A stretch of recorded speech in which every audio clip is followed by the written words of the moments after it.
rebut Cohen's claim that the former president reimbursed him for a hush money payment to Stormy Daniels in 2016. Manhattan DA Alvin Bragg argues Daniels' silence helped Trump's campaign, and that payment would count as an unreported campaign donation. Covering up an unreported campaign donation is a violation of state election law and is a felony. Fox's David Spunt at the Justice Department. Federal officials here in Washington and in New York declined to prosecute this as a federal felony. They didn't see it going to court. They didn't think it would be successful. However, DA Bragg continues to do this, and Donald Trump is under investigation by those here in Washington for several other cases. There's no specific timetable for the Manhattan grand jury to finish its work. Trump has said it's a witch hunt and that he expects to be arrested tomorrow. The prosecution rests at the Capitol riot trial of several Proud Boys members, including the group's leader, Enrique Tarrio, charged with seditious conspiracy and accused of plotting to stop the peaceful transfer of power to President Biden. While jurors saw text messages between and among members around January 6th, celebrating the Capitol attack and angry over the election loss of then-President Trump, jurors also heard from two former Proud Boys members who testified for prosecutors. One said the Proud Boys saw themselves as the tip of the spear in keeping President Biden from taking office, but that they did not see any specific plan to storm the Capitol, and that while they celebrated the Capitol riot, they didn't see anyone explicitly encourage the use of force. Fox's Jessica Rosenthal. The White House says President Biden still has confidence in the Fed chief amid criticism over the Fed's handling of rate hikes. The central bank's next move is due on Wednesday, with recent bank failures now part of the backdrop. The Dow up more than 300 at the bell. America's listening to Fox News.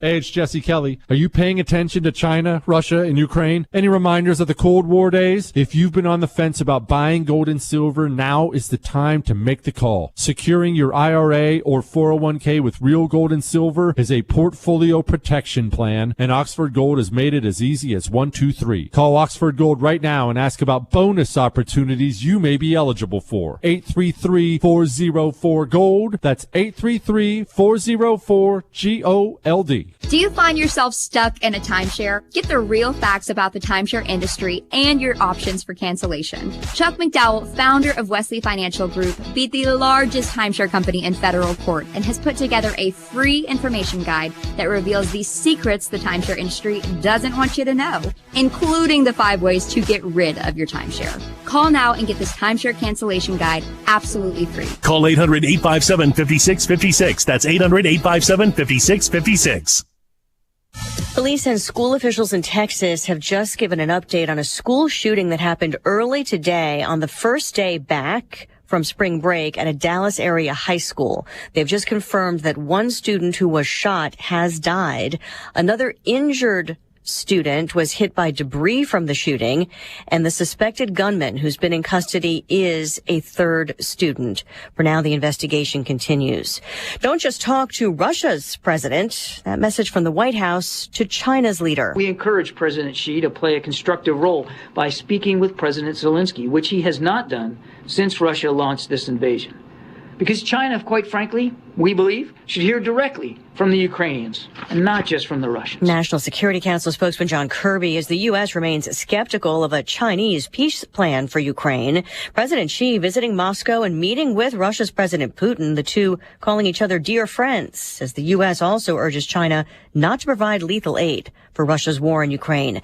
President Biden pledging again to work to free all Americans unjustly detained. I'm very glad to say that just today, an American aid worker, Jeff Woodkey has been released after spending 6 years hostage of terrorist attack.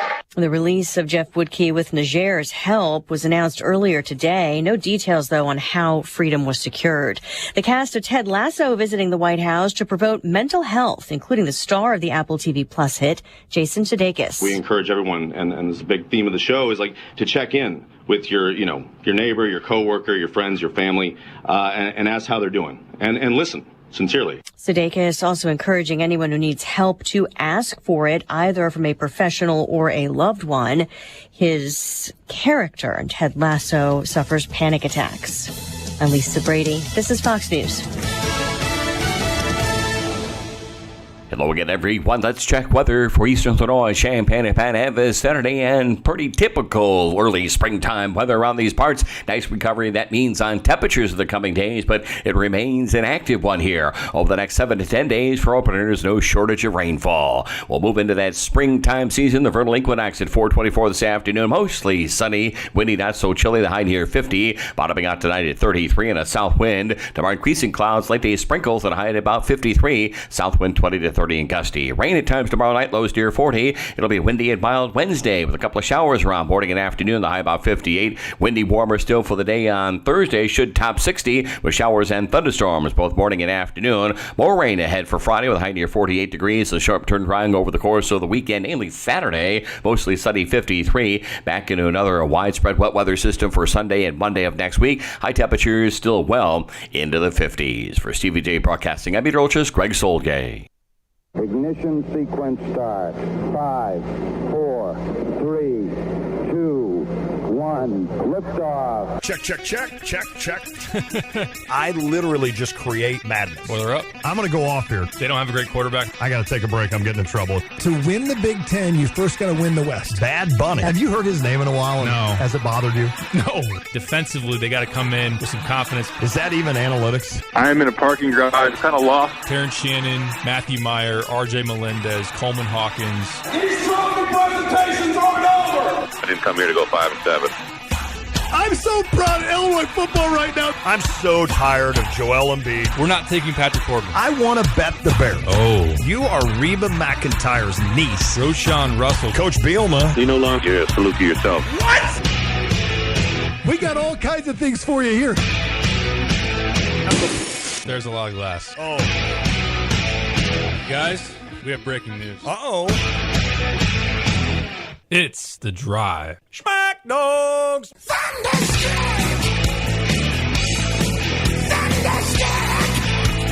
Yeah, Thunderstruck.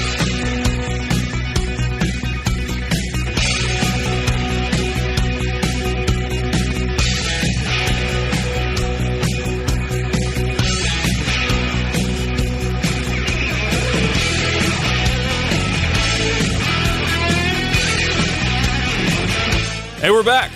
This is The Drive with Tay and Piper. ESPN Radio 93.5, Derek Piper.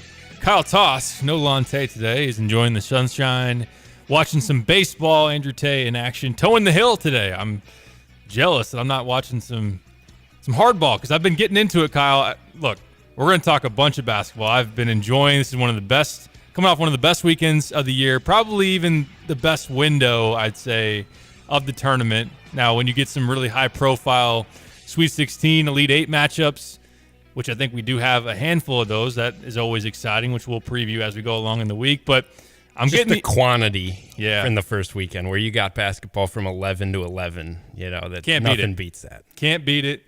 But baseball is creeping up on us. Opening day less than 2 weeks away. If you've been watching the World Baseball Classic, I've been dabbling a little bit. Haven't dove in too much. I know that the USA won last night in the semifinal. You got Japan. Is it Japan and Mexico tonight? Yes. Tonight on FS1, and then the championship will be Tuesday night. So something to carry you over while you wait for the Sweet 16 to kick back up into high gear on Thursday. We're, of course, going to discuss the fallout of Illinois basketball season. Have not spoken to you since the Illini fell there in Des Moines against Arkansas in the first round. What turned out to be a very disappointing finish for Illini basketball, losing 7 of their last 11 games, a first-round exit in the Big Ten tournament, a first-round exit there in the NCAA tournament, 73-63 to Eric Musselman while he still had his shirt on, and the Hogs. We'll talk about that game. We'll talk about kind of big-picture thoughts. Of course, we're going to be interested in any and all that you want to weigh in on. The Tapman's towing phone line, 217-359-2255. Hit us up. Thoughts from Thursday's game against Arkansas, thoughts on the season as a whole. I know that Jeremy Warner and I on Illini Inquirer did a podcast this afternoon, and we opened up the comments, and they were, wow. There was a lot of thoughts, some hot takes, some real scathing takes on Brad Underwood. I don't know that we'll get any of those today on the text line, but we never know. We're opening it up. So hit us up, 217-359-2255. And then as we go along in the show, we'll break down bracket by bracket, I should say, region by region. As far as the results, the Big Ten, another disappointing showing. Only one team left there in the Sweet 16. I think this year, Kyle, real quick. No one really expected a lot of them this year. Even with Purdue on the one line, like the amount of people that took them to lose in the first weekend was as much for any one seed as I've seen in a while. I'm raising my hand on that. Now, I picked Memphis to beat them. I did too. And also Memphis to go to the Final Four, which did not work because Kendrick Davis threw the ball away a la Kie Clark. I thought he should have gotten a timeout, though, on that last possession where it didn't look like there was much of a tie-up there, but is what it is. Yeah. But Purdue goes down to Fairleigh Dickinson, the 16 seed. Only the second time in history that a 16 has beat a 1. It was absolute madness, as that's why they call it that. But there have been very few examples. Of course, Virginia against, is it UMBC? Yes. Beat the Hoos a handful of years ago. Of course, Virginia turned around and won the national title the next year. I'd say Purdue would need Zach Edey to come back for that to be a reality. But we talked about it for weeks, Kyle, when we did our stock up, stock down, and we just kept coming back to how much do you buy Purdue? Are they the best bet in the Big Ten to go on a deep run? We both had reservations because of the freshman guard play, if they had enough around Zach Edey. Edey was not the problem in that game against Fairleigh Dickinson, but the guards of Braden Smith, Fletcher Lawyer, and just not having enough of a supporting cast really hurt them. And they're your Big Ten champion and your Big Ten tournament champion. They swept both of those. Goes down in the first round. But, yeah, what I was getting to is a handful of years ago when you look back to Illinois being a 1 seed, Michigan was a 1 seed, Iowa was a 2, Ohio State was a 2, on down the line, the Big Ten was thought to be, okay, you might see 3, 4 in the Elite 8.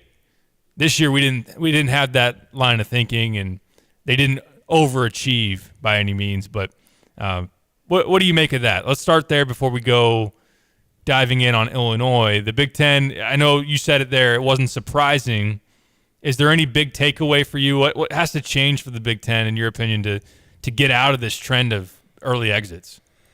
Well, this year specifically, I just thought the Big Ten was not very good. Like, top to bottom, I thought even the top of the top, Purdue, who won the conference by 3 games, going into the tournament against some of these different style of teams, you thought it probably – I don't think there was a lot of confidence that Purdue was going to, even as a 1 seed, make a Final Four, really be in that national title contention. And then the rest of the conference is basically all jumbled into that 7 to 10 line, with the exception of Indiana, who had their own flaws as well. So, I just don't think that there was much expectation for the Big Ten. I know a lot of people are saying, Big Ten disappoints in March again. It's fair because you only have 1 team left out of the top 16, but I don't think they necessarily disappointed relative to expectations. But I think there is a trend now where the Big Ten is not a conference that has performed well in the tournament, and I think it's hard to pinpoint why that is. I think it is kind of a style thing. I feel like the style of play that a lot of these Big Ten teams play is just kind of different than some of these other Big 12 ACC styles, and it just I don't know what exactly the difference is, but it feels like Big Ten teams continuously struggle when they go up against more athletic teams, faster teams that aren't sitting in the half court, teams that aren't playing through a big, which a lot of these Big Ten teams do, at least the top ones in Indiana and Purdue.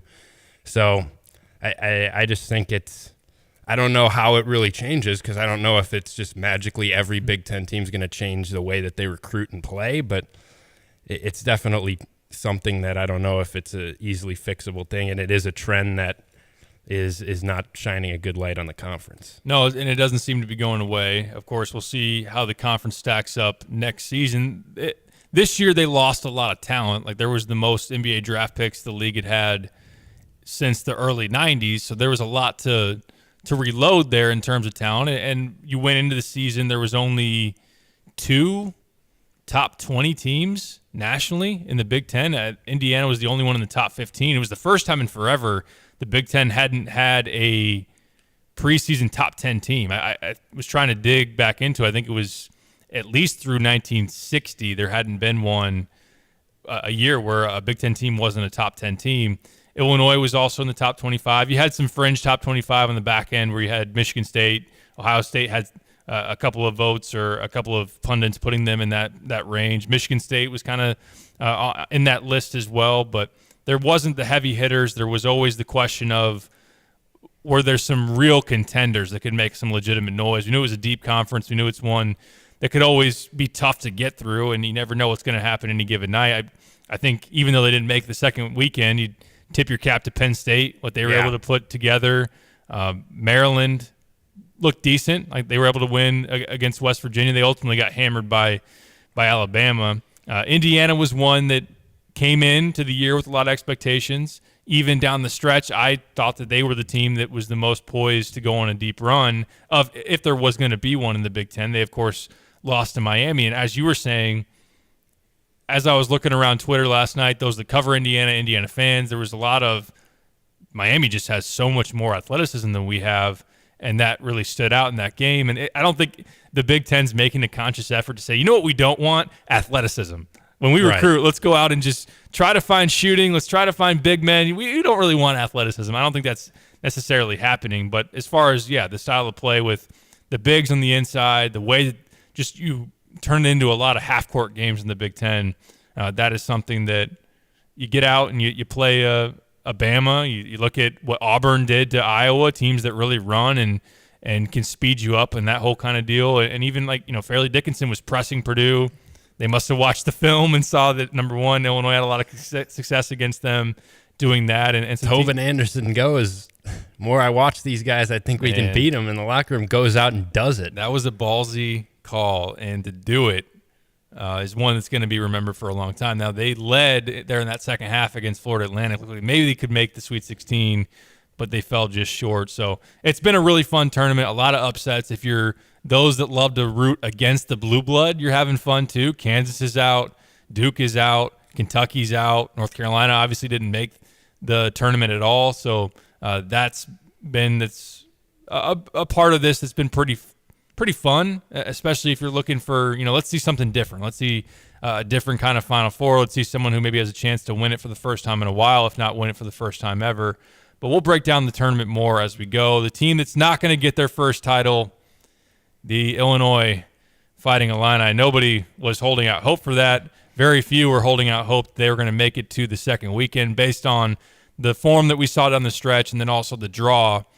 Arkansas, we knew, similar to Illinois, a lot of talent on paper, a lot of inconsistency, inexperience at guard, but Eric Musselman has won in the tournament. This is now his third straight trip to the second weekend, a chance to get 3 straight destinations to the Elite Eight. And in terms of like the NBA caliber of talent, now some of it's based on projection and who those guys are going to be, but Nick Smith Jr., Anthony Black, projected lottery picks. Ricky Council, the fourth, is also in that mix too, not at the lottery, but in the NBA draft mix. Illinois has Terrence Shannon Jr., Coleman Hawkins, not to downplay how good those guys are, but they're second-round grades. They're guys that aren't really projected to go in the first. Maybe Terrence might be pushing it, but I think both are probably at least early second-round picks. But the bottom line was Illinois' shortcomings, which we've talked about for weeks, months, really showed itself yet again. Lack of having strength at the lead guard. And you look at Illinois' 17 turnovers, the way that Arkansas was able to disrupt them, speed them up. Illinois just has been a team that just makes some sloppy plays way too often. No three-point shooting, very little. I mean, Luke Goody hit a couple, but for the most part, Illinois didn't have the three-point shooting. And then this hasn't been a lockdown defense. I think they did a decent job in general on Arkansas. It's not like their defense got toasted, but Arkansas hit them in the mouth early, which has been another very concerning trend for Illinois. They never were able to shake. They had so many slow starts. Arkansas took control. They had a 10-point lead at half. They were in control pretty much the entirety of the game. Illinois had a late rally to cut it to 5 with about 3 minutes to go, but couldn't get it done. And it really just put the bow on what was a disappointing finish. I think you could say a disappointing season as a whole. Was it a complete failure? I wouldn't say that. I'd be curious. I'm going to ask you and the text line as we go along what grade would you put on it? Like A, B, C, D? Maybe you're going to give it an F. What grade would you put on the season? I won't ask you that yet, Kyle, but just overall thoughts on what you saw. It just wasn't surprising to me. I thought they'd lose to Arkansas. I thought they'd lose by a couple of possessions. They did, and it was frustrating to watch it play out, but it didn't shock me at all. It didn't shock me either. I think it was kind of a encapsulation of what the last month or so has been of the season and how they've kind of closed here. And, you were hoping that, I think the narrative coming into the game was that Arkansas was pretty similar in terms of the fact that they had a lot of talent. It hadn't really meshed. They couldn't shoot. Some similar qualities there, but they just looked like the much better team. They got out to the quicker start. Illinois just never was really in the game. That's what I think was disappointing. Like, I don't necessarily think the result that they were one and done in the tournament was necessarily surprising, but the fact that they really were barely in the game for 40 minutes. Like, they got off to a slow start. I believe they were down 10 at half, and then, they kind of made that one last little rally to get it to 5, and then Coleman turned it over. But at that point, they were still going to need a lot of things to go their way. So that was the disappointing thing, was a team that shouldn't, on paper, I know they have a lot of talent, but in terms of how the season has gone for each team, this is an Arkansas team that should have, blown you out or looked like the far superior team on the court. Illinois should have had a chance to win this game. This was being hyped up as one of the better first-round games, and it really wasn't because Arkansas controlled it for most of it. So that's what disappointed me the most, was just the same thing after they'd come out kind of flat in the Big Ten tournament, lost to Penn State again. They'd finish the year kind of slow with the slow starts, and then they do it again when, some of the players and Brad were talking going into the game, like, all right, it's a fresh slate. We're going to kind of play loose. We're going to shock some people type thing. And then they just didn't play with that urgency to me. So that's kind of what disappointed me. But, there wasn't a lot of expectation with this team coming into the tournament. I don't think their performance was a failure of any kind in the tournament. We can talk about the bigger picture, but yeah, it just kind of encapsulated what was a pretty frustrating close to the year. I do want to circle back to some of what you said as far as big picture thoughts, or just what it ultimately means, or what was the underlying issues that led to those inconsistencies or just frustrating results for, again, a team that had quite a bit of talent. I'll be honest, as we try to, in hindsight, pick this thing apart, and I'll ask you this just for your opinion, did we overrate the talent on this team?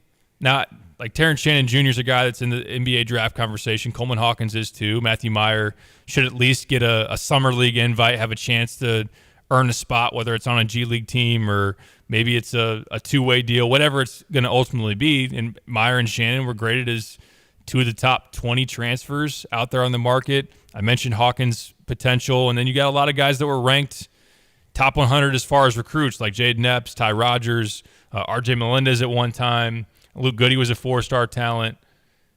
Was this team overhyped as far as the talent goes? I do think there was a difference between athleticism goes. Like, we talked about how athletic they were. I'm not saying that we sat here and said Illinois is the most athletic team in the country. Arkansas was definitely more athletic, definitely more physical, and played harder. I want to get to that, but what do you think about the talent standpoint? I'm not just going to say we either, but just in general, was the narrative as far as how talented Illinois was that overblown, or was it just they had the talent, they just didn't click together, which was more of an indictment of the chemistry or Brad getting the most out of this roster? I don't necessarily know if we overrated the talent, because I think there's a ton of guys on this roster with a ton of talent, but I think in terms of what the expectations were and what the roster on paper heading into the season looked like, I think it definitely was a little bit overhyped, because you look at Terrence Shannon, who's coming in from Texas Tech, where he was kind of a role player. He was playing off the ball. There wasn't a ton on his shoulders, and I know he battled some injuries there as well, but he didn't have a ton on his shoulders at Texas Tech. He wasn't the go-to guy that Illinois was asking him to be right away.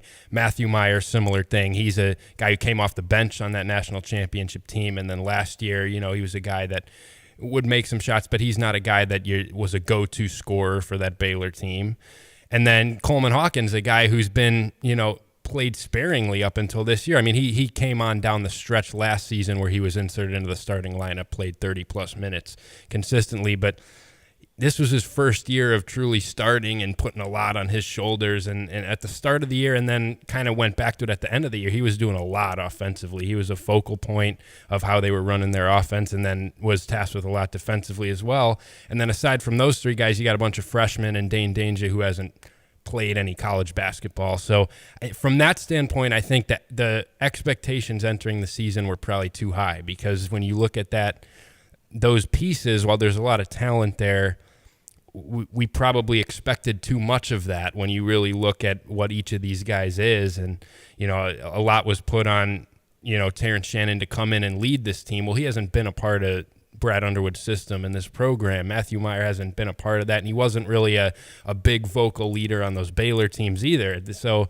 and Coleman was really kind of a guy that was in the background with Trent Frazier and Kofi. So, there's a lot of reasons, and it's easier to look back on it now than maybe at the beginning of the season, that I think we probably did overhype this roster a little bit. But at the end of the day, there's a ton of talent on this roster. There's a ton of talent. I don't necessarily think that was the part that we got too excited about, but there was a lot of things that probably should have pointed us to, hey, maybe this team isn't going to be a top 10 team, win the Big Ten. There's going to be some of these frustrations that we probably should have seen coming a little bit more.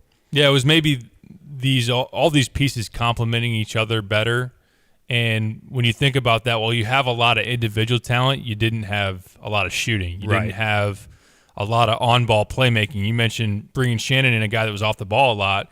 Because of your shortcomings at point guard, you put the ball in Terrence's hands a lot, and that just wasn't his natural position in terms of playmaking for others, getting his shot off the dribble. I think that he was obviously able to get downhill a decent amount, and the analytics even say he shot it pretty well off the dribble, not as well off the catch this year. Now, his opportunities as a catch-and-shoot guy were a lot fewer than what we saw at Texas Tech. He was able to really settle into that role there. But, yeah, I think making it all fit was a big question. Maybe the roster building is something you can kind of point to that obviously also incorporates leadership.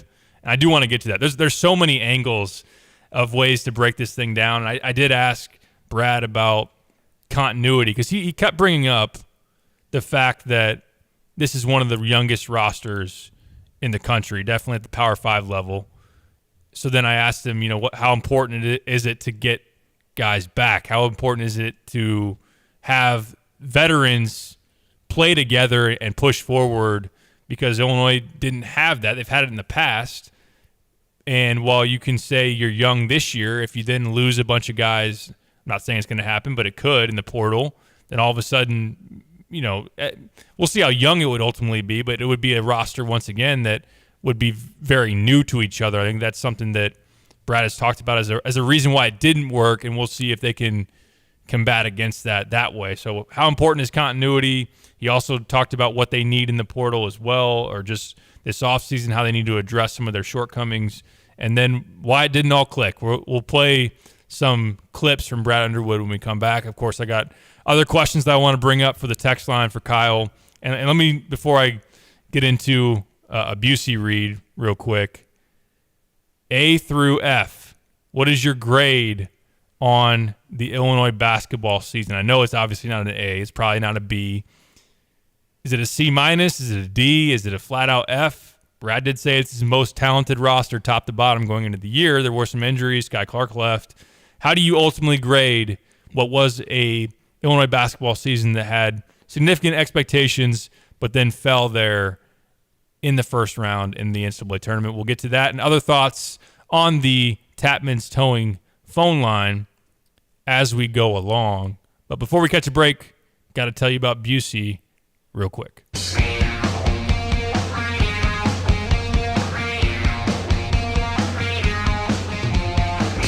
Today we're going to talk about tax planning. Taxes can be taxing. Rethink your tax time with Busey. Their associates are here to help, and to help with the expert advice and innovative products and services that you need. Tax day is quickly approaching. The filing date, Tuesday, April 18th.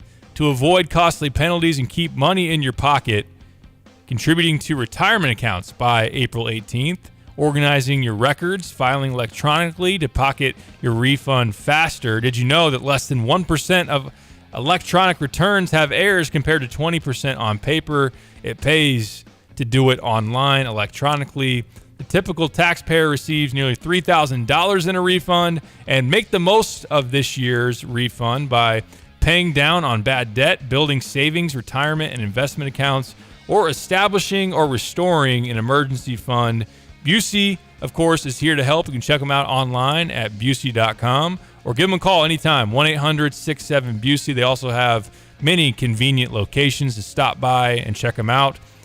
Get started today on maximizing your refund with tax season at Busey, member FDIC. When we come back, we'll talk more Illini basketball, loss against Arkansas, big picture thoughts on the season, and then we'll whip around the bracket as what has been the results for the first weekend of the NCAA tournament. Back next, this is The Drive. Want unbeatable prices on your next furniture purchase, but also seeking that local hometown feel? Look no further than Kelsey Furniture in Tuscola. Customers rave about their friendly, established staff, as well as their great selection, amazing prices, and second-to-none delivery service. They're a third-generation local business, and they've always got your best interests at heart. Find the look you love for less. Open 9 to 5 Monday through Saturday, but always available online at kelseyfurniture.com. That's kelseyfurniture.com. Hi, this is Kirk Lehman with Lehman Paintworks out of Forest, Illinois, and we are looking for you. If you are a body shop technician who likes working on semis and making wrecked trucks look brand new again, you are the man for the job.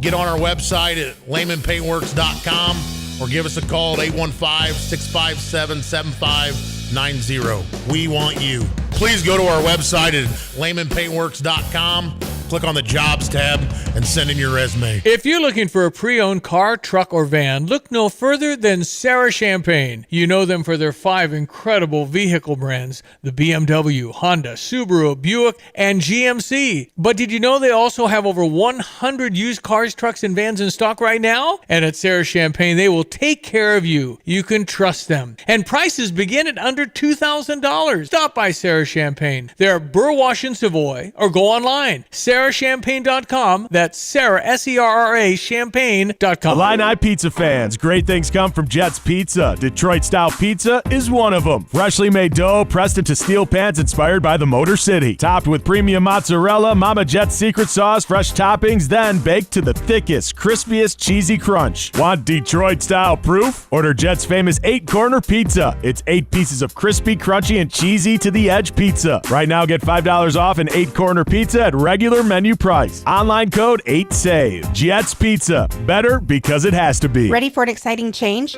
At Merle Norman, we can take your look from ordinary to extraordinary in a matter of minutes.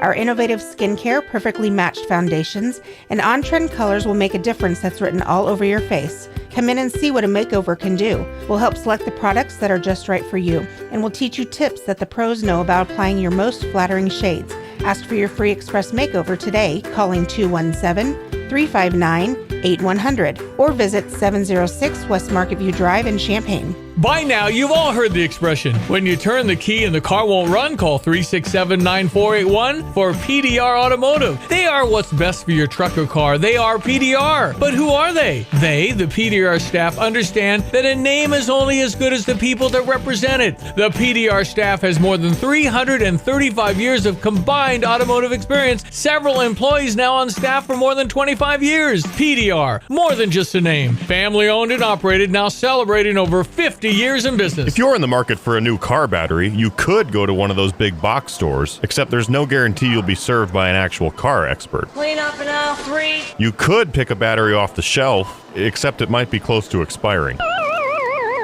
Or you could just come into Interstate. Don't make a big box store blunder. With competitive prices and a more personal, reliable approach, Interstate Batteries is the clear-cut choice if you want to guarantee yourself a new and trustworthy car battery. They're open and ready to serve you at 2504 North Mattis Avenue in Champaign. Hi, this is Kirk Lehman with Aftershock Decals and Design. And right now we are looking for an honest, hardworking individual that wants a career with Aftershock Decals and Design. If you have any kind of experience wrapping vehicles, tinting windows, we want you. You can't touch this. No, not that kind of wrapper. Can't touch this. Please go to our website at aftershockdd.com, click on the Jobs tab, and send in your resume. We want you. aftershockdd.com.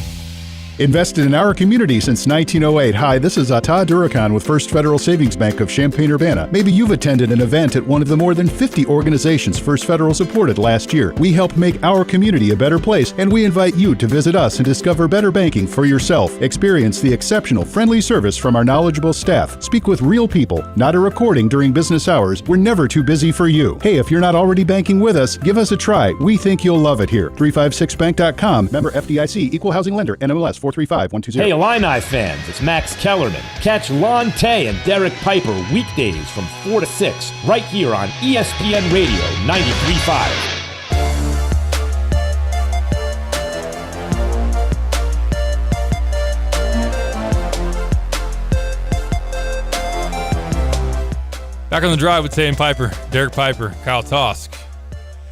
Our good friend Lonte weighed in on the Tapman's Towing text line, as did a number of you as far as the grade for Illini basketball season. Want to get to those, and then Kyle and I can give our thoughts, and we'll get to some Brad Underwood as well before the hour is up. Let's start with names on the show, so we might as well start with Lonte. 20-plus wins, 2 nice wins versus teams still alive in the tourney, but not many quality Big Ten wins and 3 losses to Penn State, plus an early exit in both tourneys. Built for March, Lon says. I think not. C-. Thank you to Mr. Tay for his thoughts. I think that echoes a lot of what many people are saying here, Kyle, and I tend to agree. We'll get to our thoughts real quick, but I do want to read a number of these. Michael and Monticello, D+ or C-. I will say that changing our identity and style of play a month or two into the season was difficult, especially with the lack of experience going in. Changing the offensive strategy never took, and switching the defense ideals from switch everything to not put us a month or two behind everyone else and didn't change things. Oh, it changes things it didn't change things so drastically as far as the results. So he mentions the schematic changes. Of course, Brad Underwood goes in with 5-out offense, with switch everything defense, scraps both of those midseason. You can blame Brad in terms of not having the right.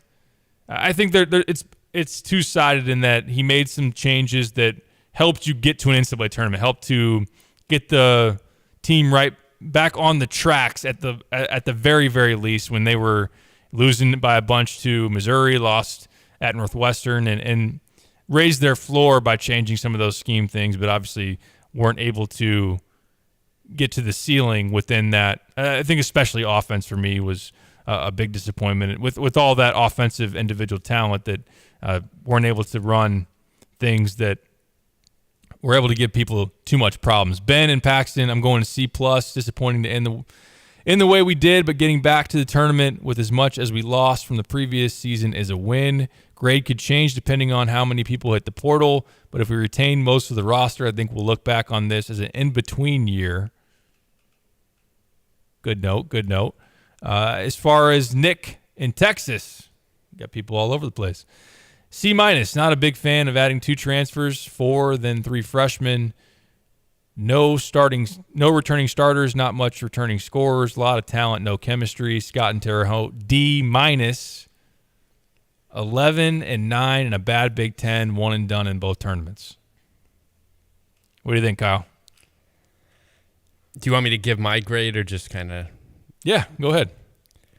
I would go C, solid C. I think so. I can understand with the harshness that some people have in terms of, listen, you 1 and done Big Ten tournament, 1 and done NCAA tournament, 11-9 in a objectively pretty down Big Ten with not a lot of teams that are in national contention.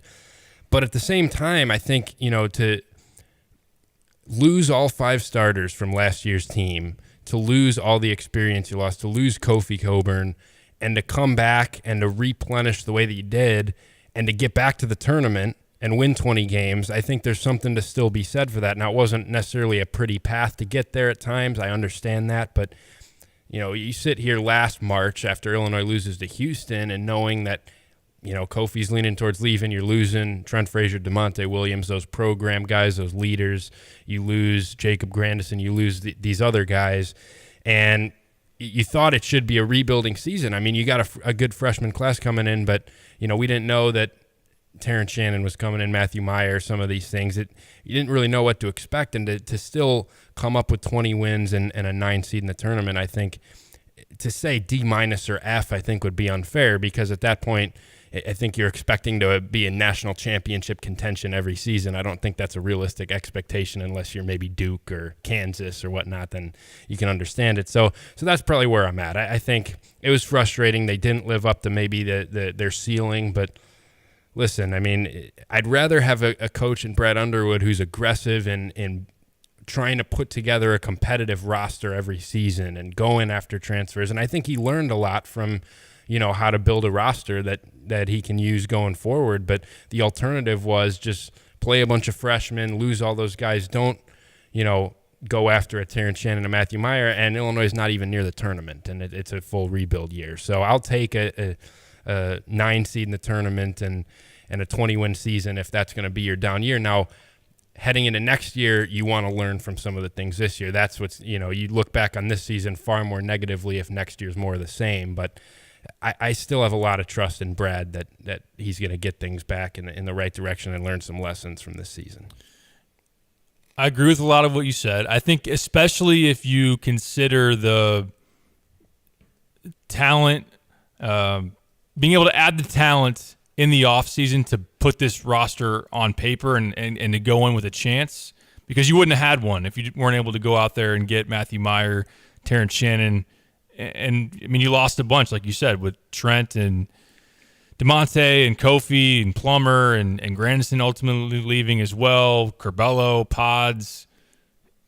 This team could have easily, without making 2 big splashes in Meyer and Shannon, not made the tournament and been in a situation like a Michigan or even worse, obviously. I think if you just take it for, okay, here's my team, and then what did they do after that, then that's where I'd be a little bit more critical. Like the Texas and UCLA wins were great.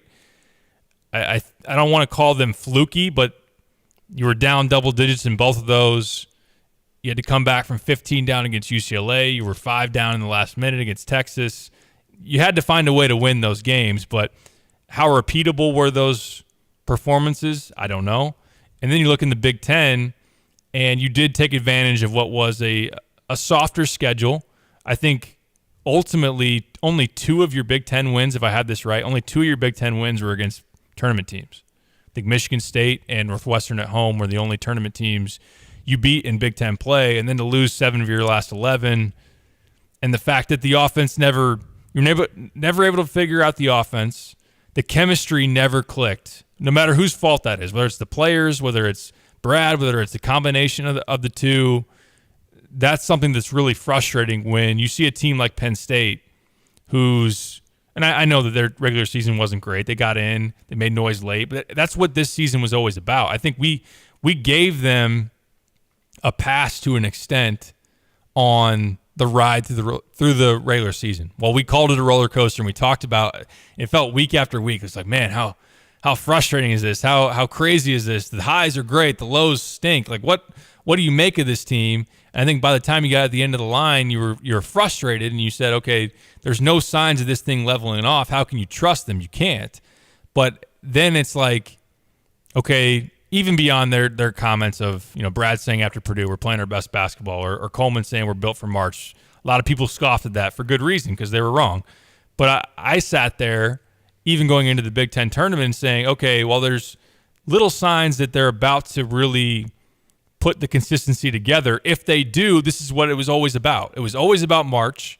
It was always about postseason play. It was always about, okay, Shannon's been to the Sweet 16. Meyer's been to the title game and won it. You've got some other guys that have played there before, like RJ and Coleman and Luke. So if this team isn't the consistent squad that we're used to, like Trent's teams or Io and those squads that were more predictable in their outcomes, and you could trust them more, if this team just caught fire for a weekend, caught fire for 3 rounds and made it to the Sweet 16, made it to the Elite 8, then that's all you ever wanted. But they didn't do that. And when it ultimately mattered, when it was so weighted towards the tournament, which even if you just take the grand scheme of it, it was a disappointment. And you were never in that Arkansas game. I'm kind of dumbfounded why, you mentioned it earlier, the urgency never seemed to be there. why? I'm not saying that you know the answer. I don't. But like, even, and maybe I'm putting too much stock in this, but Jeremy and I were watching the open practice. It was only like a 15-minute session. The fans were there, and it was kind of part of the day leading into the game experience was all the fans show up. You have the press conference, and the team takes the floor for 15, 20 minutes. They shoot around. They don't do a lot of intense stuff, but the team looked like they didn't want to be there. It looked like they were completely dead. There was no energy. It was silent. And then early in that Arkansas game, after predictably another slow start, there's a bunch of blank stares on the bench and just no one there to right the ship. And just still reading into some of the comments about, Coleman's like, yeah, we hit the skids there in the middle of the season, and that really, personally, I lost motivation in that. And it just seemed like a team that never really truly fought for each other, never really truly embraced our season's on the line. What does that mean? That's what was really disappointing. So I'd give it a C-. D+ might be a little too harsh, but I wouldn't argue with it too much. C- is probably where I land. It's fair. I think it's definitely fair. To me, just to build on your point for 1 second there, it's like I feel like this team did they said the right things and it never actually translated on the court, especially late in the season when you talk about Brad saying we're playing our best basketball. When you talk about Coleman, the spotlight's not on us anymore. We're going to show them that why this is. And then I thought that they said all the right things leading up to the Arkansas game. Like, listen, we're going to come out and play kind of loose here, and we're going to shock some people. I really think we can do that. And then to come out as flat as they did again, no changes were made in terms of the urgency out of the gate. You fall down, what was it, like 10-2 early or 8-2 early, down 10 at halftime. You're not in that game, and you obviously had a better perspective of what was actually, the body language on the court, which you alluded to there. So that was definitely concerning to me. But yeah, I just, it's hard to put a grade on it just because it depends kind of where you're grading in terms of like, given all the context of where the program was left last season and everything like that, what would you grade it? Or where we sat on opening night of this year and the expectations we had and looking at the roster on paper, right, then I'd be willing to go a little more harsh in terms of I absolutely think that they underachieved based on what their ceiling ultimately could have been and what we saw in terms of beating two teams that are probably going to be competing here for a national title the next 2 weekends in UCLA and Texas. So it is, I can understand, a little bit harsher than maybe I went, but I just like to look at the entire context and say, listen, I mean, to make this could have been a team that didn't make the tournament. And even like for the adjustments that Brad made when they start 0-3 in the Big Ten, like there was a point there where you're like, oh, this team is completely broken. And you've still found a way to kind of weather that a little bit and get these guys. There was a few exciting wins, and you look at Michigan and Northwestern and Michigan State at home, and to still find a way to safely make the tournament, I think is, I think C- range is probably the right place to be.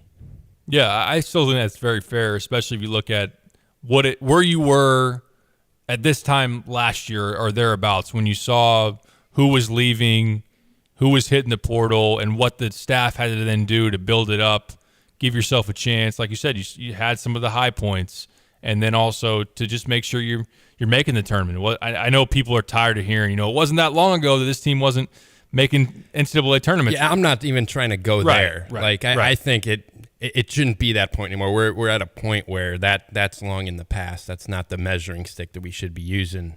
But when you replace 90% of your roster and you get to the tournament, that's not a failure. Right. Is it a disappointment where they finish? Yeah, absolutely. It's not a failure, though, in my estimation. Marcus says C-. 217 says C- for the team, D- for the coaching.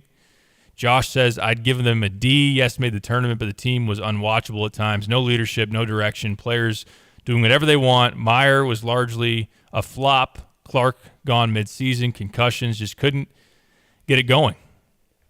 What do you make of the finish to the Matthew Meyer experience? Obviously very frustrating. Very. Gave very little defensive effort, made so many mistakes there and just wasn't locked in defensively against Arkansas. Missed his shots, which he was cold on the stretch of the season, and he was cold at Purdue and then also the Penn State Big Ten tournament game and then this one. I think in general, if you don't have him, you don't make the tournament because of what he did in the middle of that Big Ten season when Terrence Shannon wasn't playing. He was hurt at one point, but wasn't playing like early season Terrence Shannon. But what do you think about how the Matthew Mayer experience ended and what you took away from that last performance? It was really frustrating, especially because I think he was the one guy you pinpointed like this is going to be the most important guy if Illinois is going to make a run here in March and get hot in March, because he was the most proven shot maker, a guy that was going to create offense and some of the shots that he was making and the way that he was playing there in January and February, where he was arguably the best player on your team there for a month and a half stretch or so. And I know Terrence closed the year much stronger than he did.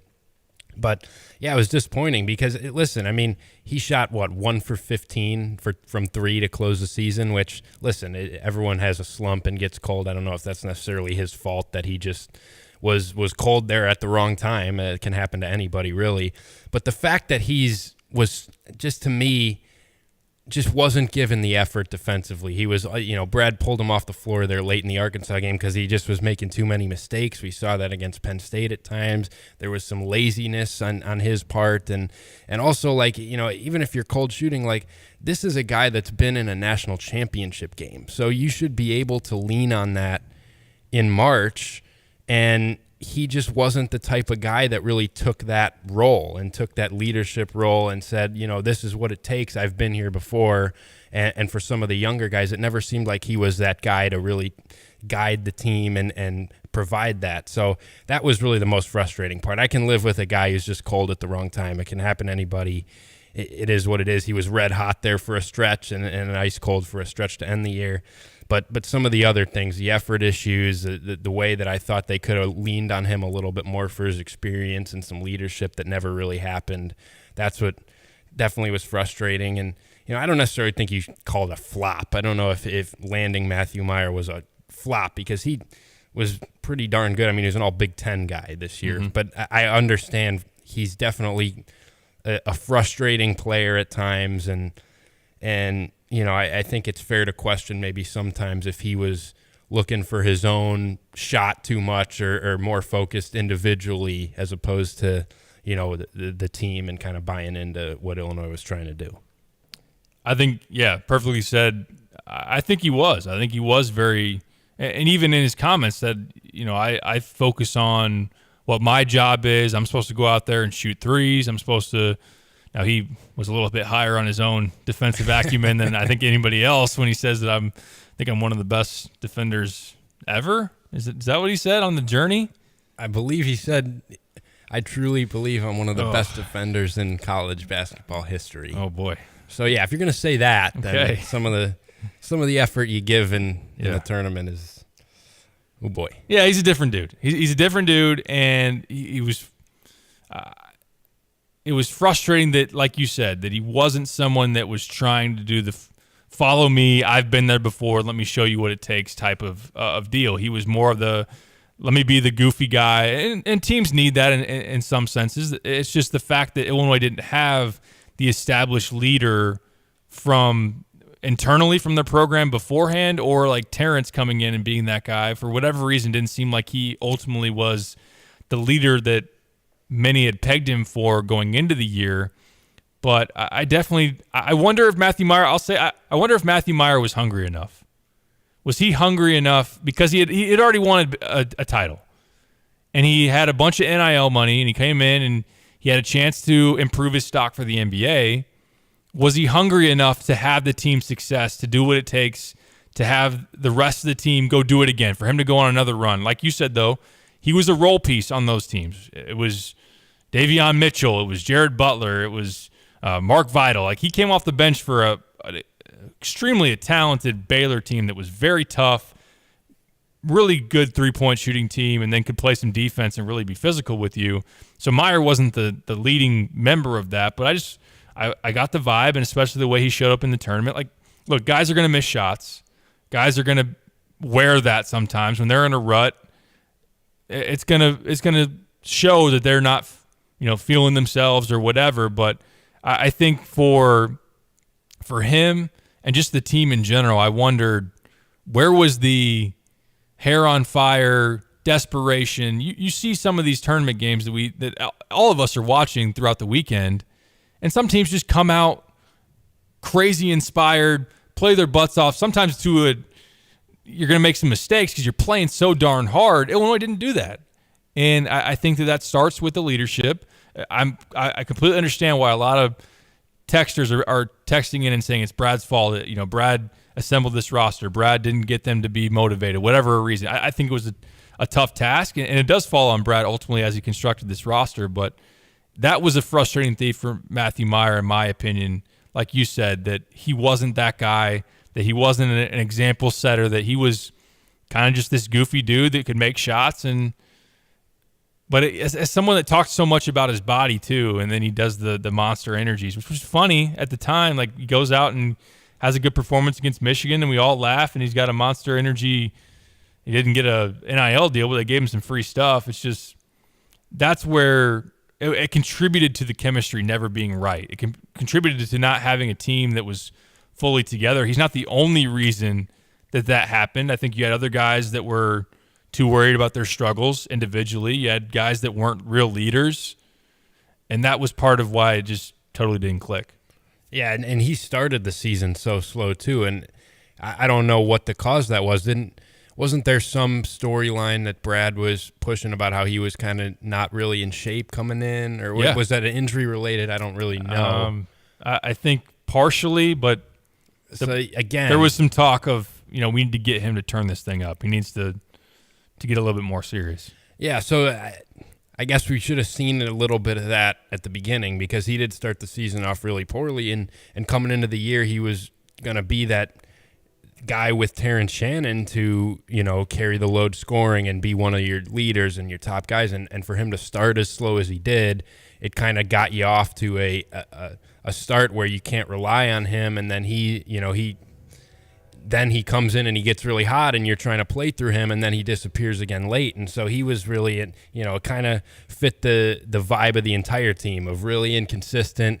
You didn't necessarily know exactly what you were going to get from him. Some games, he had a stretch in the middle of the season where he had like 2 or more blocks for 10 straight games, or that might have been too much over-exaggeration, but he was really good defensively. He looked really locked in, and that kind of translated to his offense. He was getting hot, but then you didn't get that late in the year. You didn't get that at the beginning of the year. So, he kind of fit exactly what this team was this year in terms of just kind of being inconsistent and not really being someone that you can rely upon or know what you're getting from. So that's kind of how I view him. But, at the end of the day, I think getting him out of the portal was a really good move for Illinois, because that's a guy that is a proven winner, and that's what Brad said. That's what Brad put a lot of stock in when he talked about him coming from that national championship team. He fit kind of what the ideal mold of this team was going to be in terms of long, athletic, switchable. That didn't ultimately pan out, but the vision, he fit that perfectly. So I would push back on people that would say, complete failure to go get Matthew Meyer. That totally didn't work out. I think that's a little unfair, but he definitely was kind of a polarizing guy. He was. You don't have the win at Wisconsin without him, when really nothing else was working. And we saw Terrence Shannon really struggled to put 2 halves together for the majority of the season, outside of UCLA. But like the Michigan win at home, you had kind of Meyer and Shannon being able to play off each other. The Michigan State game was the perfect example where you had, I think Shannon had a fantastic first half, then really went away, and Meyer carried you to the finish line there. And again, we're talking about the difference between making the tournament or not. I know we're going to catch a break here soon, but I do want to read one text before we go to break from a 217. It says, Meyer, I think, ultimately was too selfish, concerned about his next steps in NIL endorsements. He refused to listen to Coach Fletch and Coach Underwood, and the team, I'm sure, recognized that, and it's tough to rally around someone who only cares about themselves. Deflating for a team when you just keep shooting threes and refuse to play defense. I give criticism to Brad for playing him as often as he did, but I understand he was not benched more often. It could hurt our recruiting in the portal. I hate the portal. And then I got to read Christian's. Are we seriously surprised that a guy famously, formerly famous for his mullet, didn't take himself seriously? Well put. I thought maybe the mullet coming back would kind of be the spark that he needed, but thought so too. We got a lot more thoughts to get to. Keep firing them in. Tapman's Towing text line 217-359-2255. We do have some Underwood to play about what's next, continuity, adding in the portal, and then we want to talk about what also transpired there in the tournament in the first weekend. Who's left in the Sweet 16 and what we thought about some of the crazy upsets. Kyle and I will talk about that next. It is The Drive.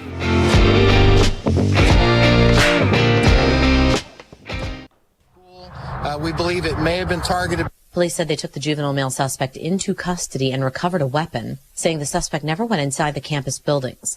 After a lockdown and search of the school, the children who were on campus were bused to the district's athletic center to reunite with their parents. Fox's Jessica Rosenthal. Police say the suspect is also a student.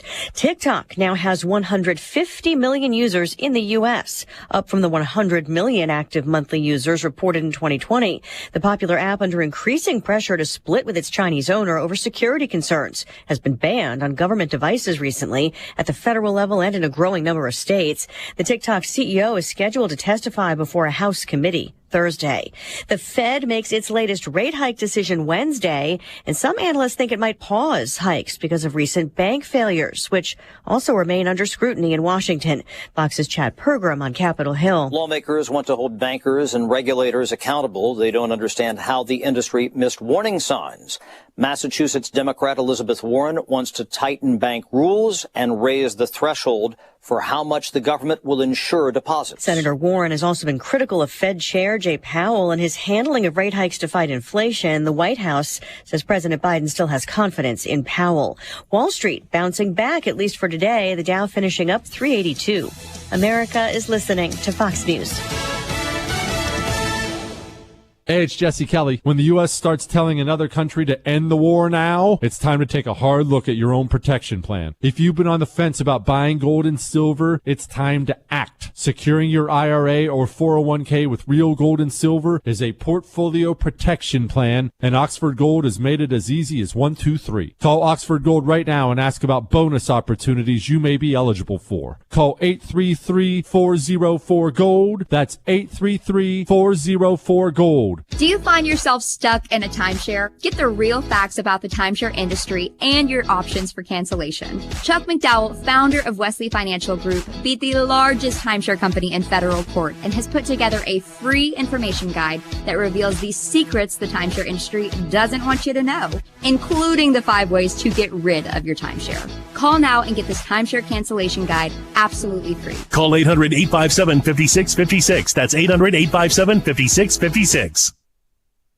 No word yet from a grand jury in Manhattan that's investigating hush money payments in 2016 to Stormy Daniels, who said she had a sexual encounter years earlier with Donald Trump, who still denies it. Then Trump attorney Michael Cohen says Trump reimbursed him for the payment, and Manhattan DA Alvin Bragg is arguing for a felony. To make the connection that the alleged hush money payment kept Daniels quiet and Trump won the election without her story out there in the headlines. He wants to prove this was an unreported campaign donation. Why? Because he believes Daniels' silence actually benefited Donald Trump and put him over the election finish line. Fox's David Spunt at the Justice Department. Trump calls the probe a witch hunt and has called for protests. The president has been very clear when it comes to Americans who want to protest. They should do it peacefully, and that is something that is incredibly important that the president has always continued to say. White House spokeswoman Karine Jean-Pierre. China's president is visiting Russia, with Ukraine on the agenda. National Security Council spokesman John Kirby at the White House briefing said it's not certain what the gist of Chinese leader Xi Jinping's talk with Russian President Vladimir Putin will be about. As it relates to Ukraine, Kirby says, China has, as you know, not condemned the war, but they haven't provided lethal weapons. Because of that, Kirby says it's hoped Russian troops will end the war by pulling out. If there is an end to be negotiated, the U.S. will help, but Nothing about Ukraine without Ukraine. meaning President Zelensky must be at that bargaining table. Fox's Gernal Scott. In the middle of March Madness, a Hall of Fame coach makes a move. Rick Pitino agreeing to a deal with St. John's, leaving Iona to return to the Big East. Pitino has won 2 national titles with Kentucky and Louisville and is the only coach to take 3 teams to the Final Four. I'm Lisa Brady. This is Fox News. You're listening to WSJK ESPN 93.5 Tuscola, Champaign-Urbana, your home for the St. Louis Cardinals. Here's a look at local news. I'm Joe Miller. Name of an Urbana teen fatally shot last week's been released. Authorities identified the victim as 16-year-old Montrell Emery. The teen gunned down Wednesday along the 2400 block of Prairie Green Drive in Urbana. He died after he was taken to a hospital. No word on a motive. New security measures will go into effect at Clear Foundation Hospital in Urbana.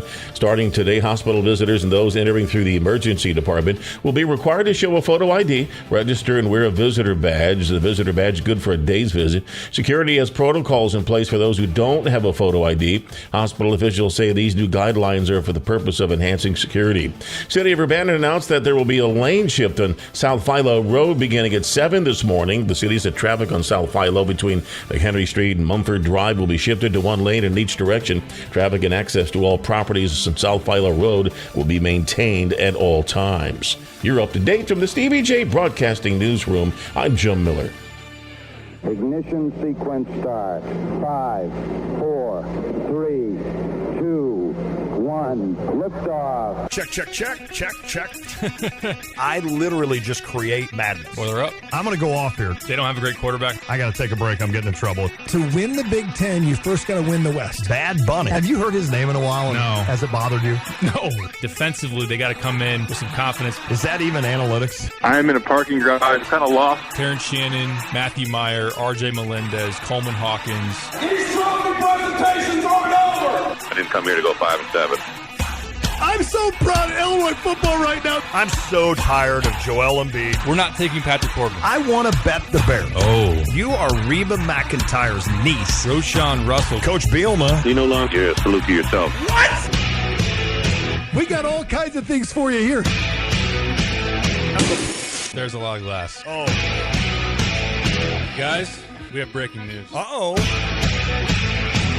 It's The Drive. Schmack Dogs. Thunderstruck.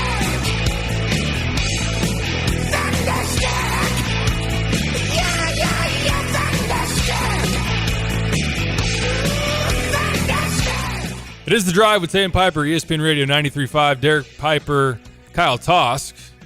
I do want to remind you that this segment is brought to you by our great sponsor at Game Day Spirit. 2 locations, Neal and Green Street. You can also check them out online at GameDaySpirit.com. A great assortment of Illini gear, whether you're looking for hoodies, hats, polos, maybe get some short sleeves as you go into spring. Men, women, children, they got everything you could possibly want. They got some great dry fit there if you want to, spring kind of brings that like 50 degrees. If you want to get the long sleeve but not too thick, I see on their website right now, you got the dry fit long sleeve, the lightweight hooded hoodies as well, and then those like jogger pants, which I think they're cool. I love those. That's almost all I wear. Check them out. Game Day Spirit.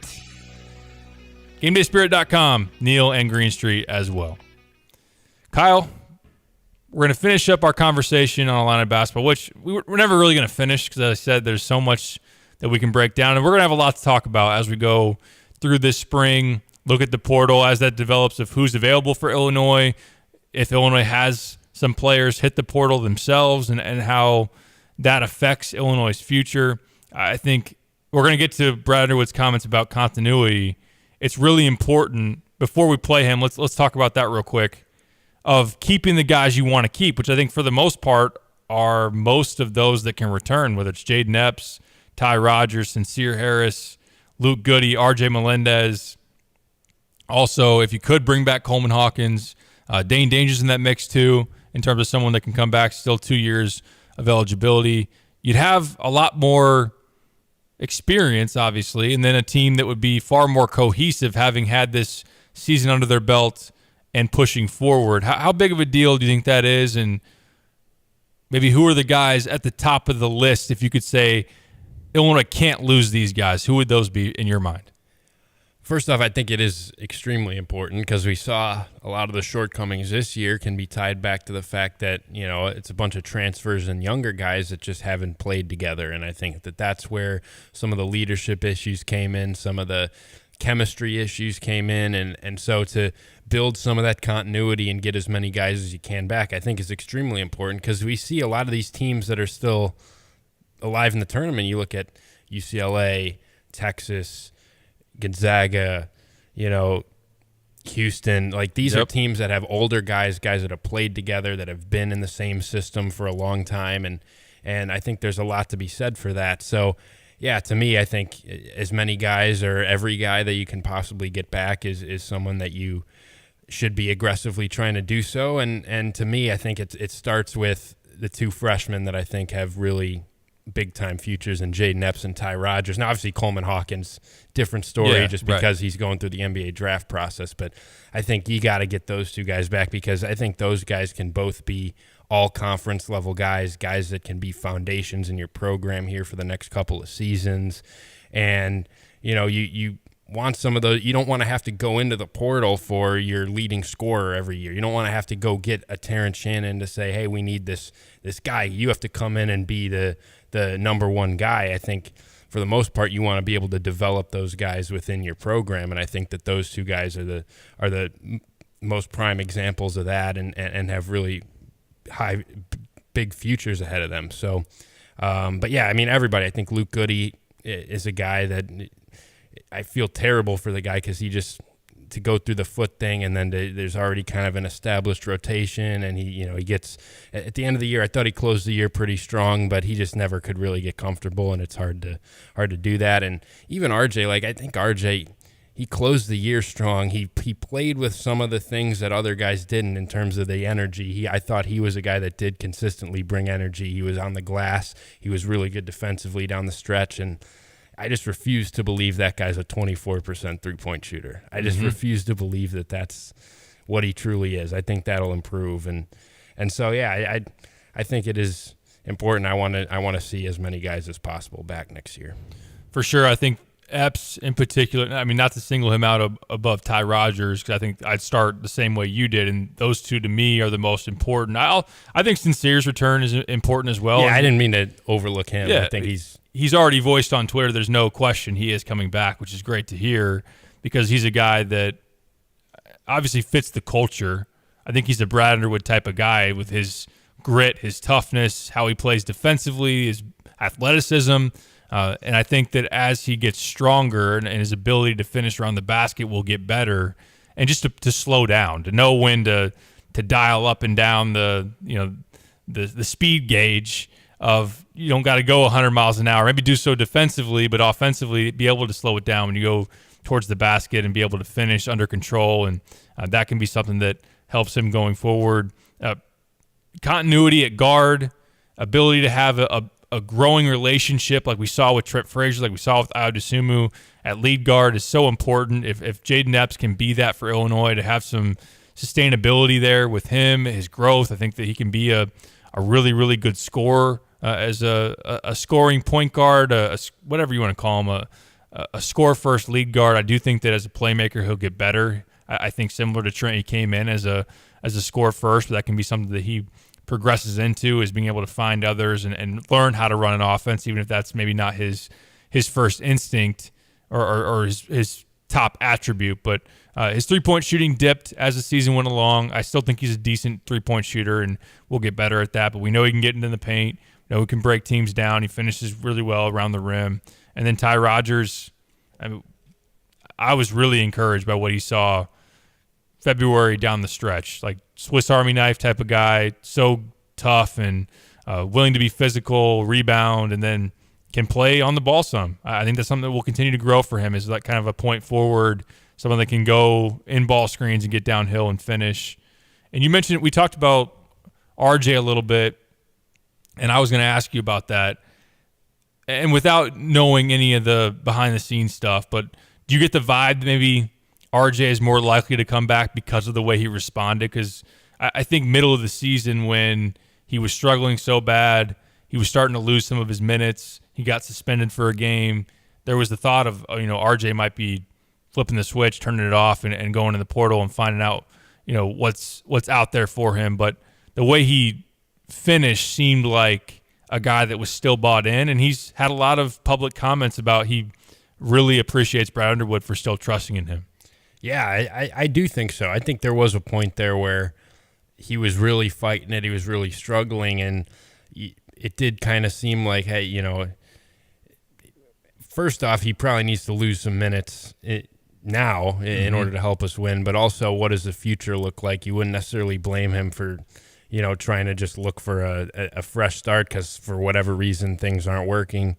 But I do think that the way he closed gives me a lot more confidence and makes me a lot more encouraged because he's just, to me, he has a ton of potential. Like, he can be a big-time scorer, a big-time piece to Illinois' rotation here going forward. He has a really high ceiling to me with his athleticism, with the way that he can get to the rim. I think he can be a better shooter. He's already a really good defender, and you saw Brad really mention that.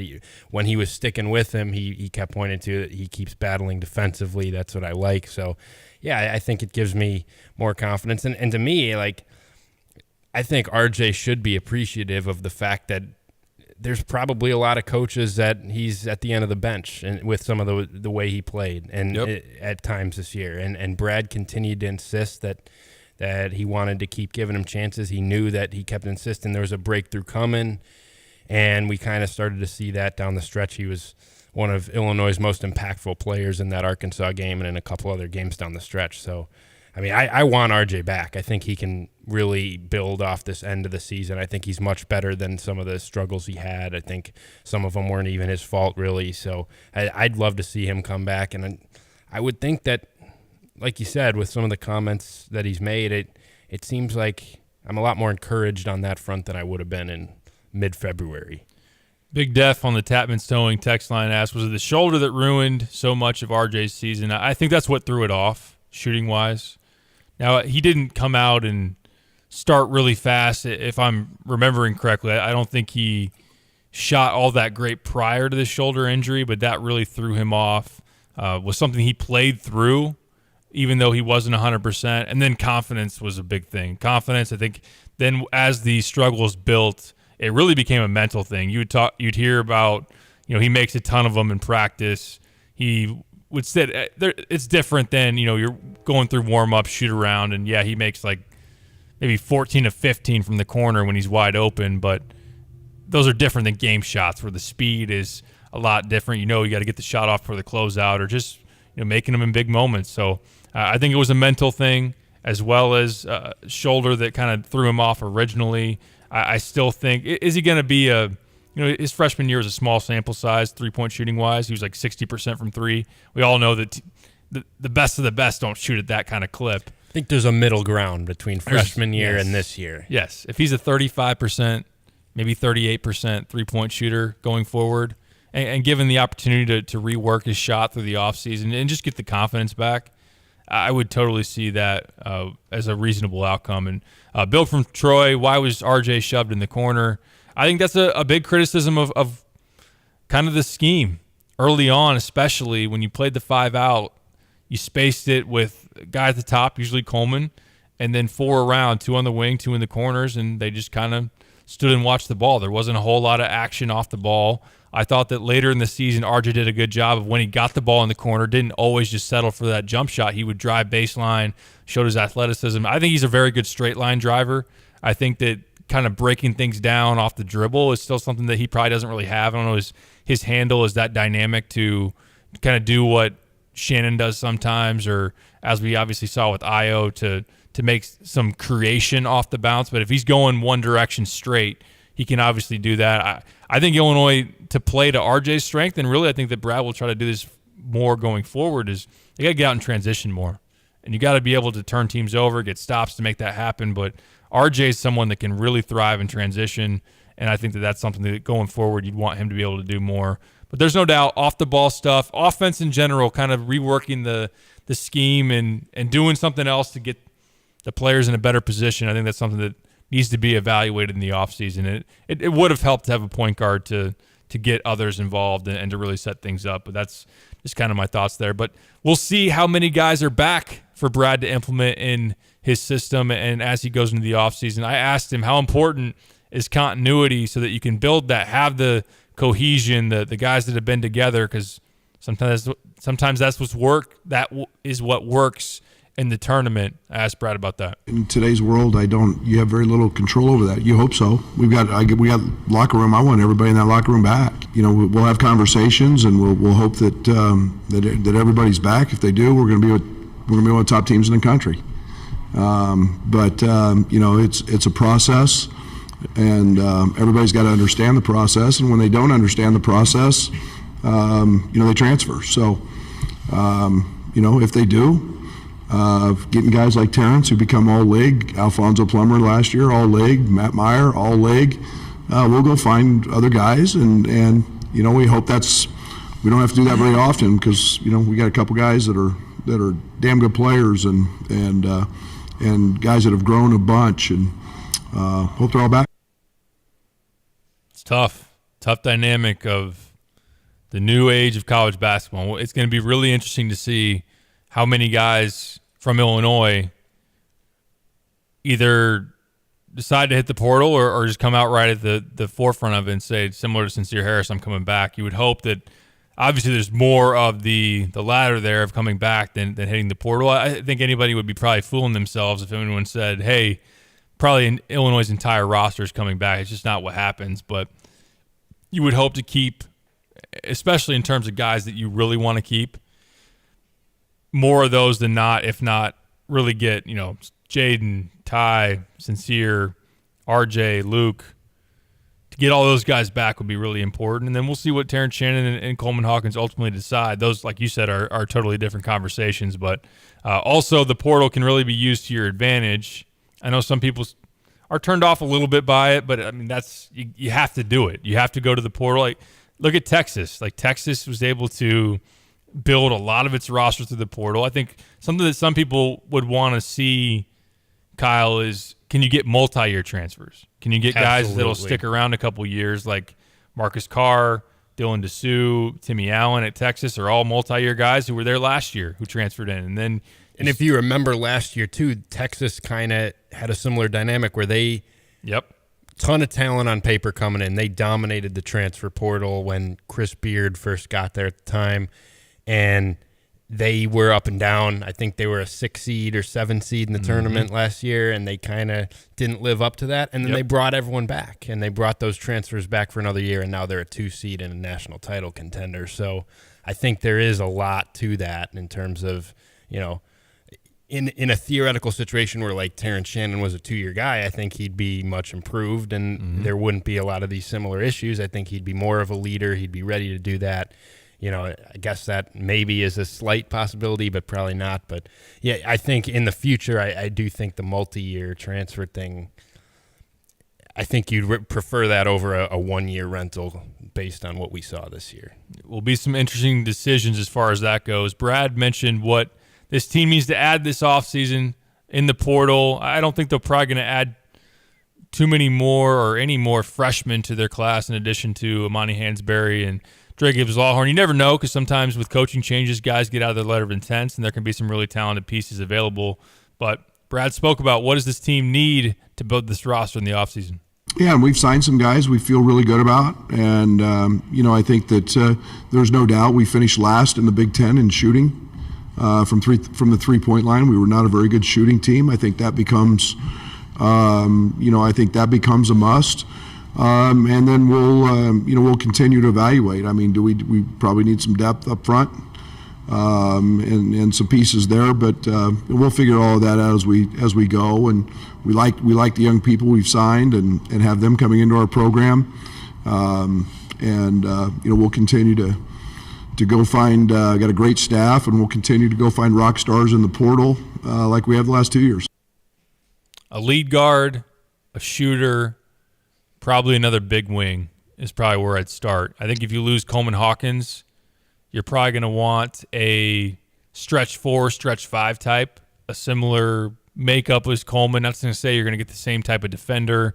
I would think that you'd probably want someone that, if they were to do some give and take, I just think in terms of like that versatile big man who's maybe more on the slender side, they can play on the outside, they can do some things off the dribble, they can shoot the three. Now, would you want someone that can shoot it better than 28% from the outside? Yeah, but I think that that's something they would look for if Coleman's not going to come back. Of course, as we saw with Kofi, it can get tough when guys are going through the process and you don't have a final answer from them. So you can try to go in the portal and recruit guys, but then just kind of the possibility of those returning can be a deterrent for some to bring in. So I think that Illinois will try to get an initial gauge on where Terrence and Coleman are standing on that, and then let them go through the process and see how that plays out. But that part of it will be interesting. But Kyle, do you agree with me? Lead guard, shooter, wing. What do you think is really important for Brad Underwood and company to target? Yeah, I think exactly what you said would be my list as well. I think it is really important to get a veteran ball handler for this team because I just think, Dre Gibbs-Lawhorn coming in, Jaden Epps hopefully coming back. Those guys are good players, but those guys are score-first guards that are still going to be younger. I mean, Jaden Epps got some good experience in terms of playing on the ball because he was kind of thrust into that role. I don't know if you necessarily want to, do that same thing with Dre coming in next year. You probably want to take some pressure off of him. And I think both those guys just aren't, at this point, great playmakers. They're looked to score first. They're really talented scorers, but you want a guy that, like you said a little bit earlier, can kind of get you into some things, and I think that can really elevate the offense as a whole. I think that's where I would start. And if you can get a guy that can shoot the three a little bit, that'd help too, because I think you do need to improve that as well. But I want to see a veteran guard that can take the pressure off of some of these younger guys that can, I know like a Courtney Ramey type was someone they were going after last year at a time, someone in that realm where, they've been around. They're a 4-year, 5th-year guy that can play on the ball, can play make, but can also score it a little bit. It's hard to, in your mind, you can make up all these types of players. There's only going to be certain players available, but that's kind of, I think, would be the missing piece of this team. But you also do need to get some shooting on this team. Amani Hansberry, Dre Gibbs-Lawhorn coming in are good players. Correct me if I'm wrong. Neither Hansberry for sure, but even Lawhorn's probably an up and down type of shooter. He's a capable shooter, but he's inconsistent. Yeah. So I think that is another thing. Like if you can get another flamethrower like Alfonso Plummer, not saying you want to get a 6'1" guy who maybe can be exploited as easily defensively, but someone who you can trust to make 40% from the 3-point line. There's a lot of things that you could do, but I think that's where I would start for sure. And then obviously the front court thing is going to be a discussion. I'd love to have Coleman Hawkins back, but if you don't get him back, you're going to need more size, especially with the Big Ten style that we keep talking about. You can't go into that playing as small as they might have to do. Before we catch a break, I want to pose this question. I think it's going to be interesting for Brad to evaluate with Jaden Epps there and assuming that he's a big part of your program going forward. How much does that play a factor in your pursuit of a lead guard? Like, do you need to find somebody that, number one, fits with him? What do you think that looks like? And is it someone that maybe is a combo? I mean, not to say that we've seen Brad Underwood play multiple ball handlers together at the same time. Like Andres Feliz and Ayo Dosunmu are on the same court at the same time. You can throw Trent Frazier, any combination of those three. The following year when you had Curbelo, you had Ayo, you had Trent. So we've seen that work. I'm just wondering, I think Jaden sees himself as a point guard, and he wants to develop in that way. But do you worry at all about bringing in another veteran? You need to do it. You need to bring in a ball handler. They need that for certain. But I'm just wondering, what does that maybe have to look like to make it make sense for Jaden and just to have someone that fits? Is it a bigger guard because Jaden's smaller, so maybe defensively you match up? I'd rather get your thoughts on this because it's hard. I don't know what my answer to that would be because it is it's hard to know because you do want to be able to play those guys together and you want to be able to play Dre Gibbs-Lawhorn too, who's a similar type to that. But I'd be curious to get your thoughts on what you think that fit would look like. I think, like you said, it'd be easy to kind of sit here and try to build the prototype. Right. Ideally, maybe a guy that's got some more size, who's maybe a 6'4", 6'5". He could be a combo, but you definitely want someone that's a definite bona fide playmaker, someone that can really set other guys up and isn't just a score first guy that maybe isn't going to make the right decisions in ball screens or that will have limitations there. I think that that's certainly important. So, yeah, from the defensive standpoint, I think Brad has always said, he doesn't like to play too many small guards. Now, then again, that's not to say you can't make it work. And playing multiple point guards, like look at Michigan State, the team that is in the Sweet 16 has Tyson Walker and A.J. Hoggard starting together, and it's working out just fine. And if you have length at the other positions, if you have length in the wing, if you have length in the back end, you can make up for some of that. Now, part of Plummer's issue playing with like Trent Frazier, you have two small guards. Trent could get bullied by like a Jalen Pickett, a Malachi Branham. We saw Illinois last season have some real issues with some of those bigger guards. That could be an issue if you bring in another small point guard type, but we'll see. Not to say you can't make it work. I just think that's got to be something that you think in your mind. But I think Brad has a fine sell of saying, like I just mentioned, we've done it in the past. We've played multiple point guards together. We can put whoever it is in ball screens, put you in ball screens. When he's off the floor, you can run it, those type of things. Whoever gets it in transition can push it. There's no doubt, though, they need a veteran as a ball handler that can really be a setting influence and help Illinois run more offenses, which is an issue. We'll catch a break. On the other side, I'm going to ask Kyle how his bracket's doing. Mine's not doing so hot. I had Memphis in the Final Four. I knew Purdue was going down. I didn't know Memphis was not going to be the team to take them down. I was pretty confident in that. I knew it was a risk to go to the Final Four, but and then also I had Arizona in my championship game. Thank you to Tommy Lloyd and the Wildcats. I didn't trust Shaka and Marquette too much. I didn't take them too far, but they fell short to Tom Izzo and company yesterday. We'll break down all the results of the first weekend. We'll go through each region and give our thoughts there. If you want to weigh in, you always can. 217-359-2255 on the Tapman's Towing text line. Catch a break. Talk NCAA tournament on the other side. This is The Drive. PDR Automotive has now been serving the Champaign-Urbana area for over 50 years. To give you some perspective, 50 years ago ended the U.S. involvement in the Vietnam War, and it was when Secretariat won the Triple Crown. So what does that mean for you and your vehicle? Whether you need a carburetor overhauled or your new vehicle computer system diagnosed or programmed, PDR Automotive has the experienced, knowledgeable staff that can handle all your automotive needs. Online at pdrauto.com, they are what's best for your truck or car. They are PDR. At Busey Bank, we're proud to serve our local community through financial guidance and community investment. Offering sound advice and actionable insight, Busey builds financial strength, supports homeownership dreams, and offers customized lending strategies, connecting with our neighbors to build stronger communities. Busey Bank, Equal Housing Lender, member FDIC. Proud to be the official bank of the Fighting Illini. Let Max Twin City Recycling pay you for your junk metal items.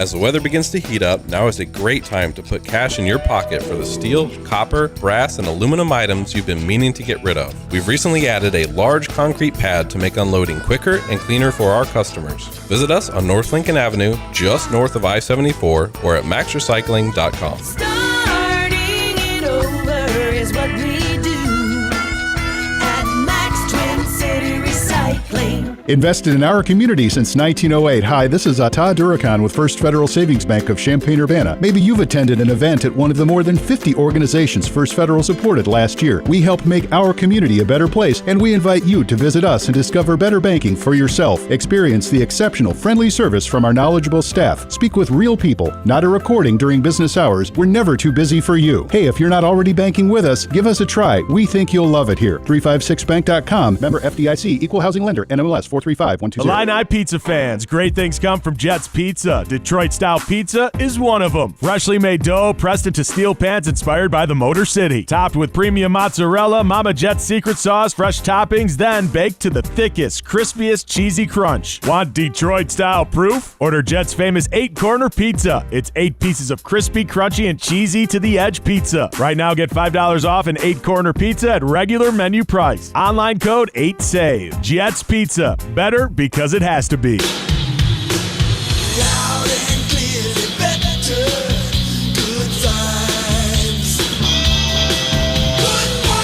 Hi, this is Steve from Good Vibes. And this is Luke Goody from your men's basketball team. Luke, it's great to have you back on the floor. We hope to see a lot of you in March. I was pretty sure we'd get postseason games this year. That's why I hung in there. Well, I guess you watch hours of basketball, but what about other sports? I watch football and baseball, even golf if it's good. You know, DirecTV's #1 in sports programming. I know they have great sports, but I can't put a dish up at my place. You have internet, right? Yeah.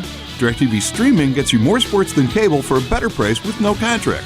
Wait, what? DirecTV's not a satellite? DirecTV has satellite, but streaming's the thing. It works in apartments and condos wherever there's Wi-Fi. I can get BTN and the Cardinals? DirecTV had BTN first, and the networks that carry Cubs and Cards are included in the Choice Plus package. Plans start at $74.99 a month. Let me guess, I can get DirecTV streaming from Good Vibes. Nothing gets by you, huh, Luke? Think warm thoughts and get your summer swimming season lined up now. Purchase your membership for a special discount. Also, 5-punch and 10-punch admission passes as you buy your memberships in person or at the Urbana Indoor Aquatic Center or Phillips Recreation Center. The pool opens Memorial Day weekend. Crystal Lake Park Family Aquatic Center, the Urbana Park District's outdoor pool. Urbana Park District, you belong here. Learn more at urbanaparks.org. Winter is in full swing, and at Dogtown Heating, Air, and Plumbing, they want to help you upgrade and save. When you buy a Lennox home comfort system, you get a choice. Decide between a free water heater or a $500 Visa gift card. No qualifications necessary, and 0% financing is available. Give Dogtown a call today at 217-841-4728. Schedule a free in-home consultation and take advantage of this great sale. Dogtown Heating, Air, and Plumbing, your home's best friend. You've heard about the doggy bag, right? From Bulldog Disposal Muhammad, a 6 cubic yard canvas bag that can be used for easy cleanup instead of a big dumpster. The one-time use bag is now available and you can save the delivery charge. Get the doggy bag at Do It Best Hardware in Champaign at 107 West Springfield. So fill up the bag, call Bulldog Disposal, have it disposed of, and you'll be organized. Go to bulldoggybag.com for all the details. That's bulldoggybag.com. Hi, it's Stevie J. Start your day with me along with Diane Ducey, weekday morning 7 to 9 here on ESPN Radio 93.5.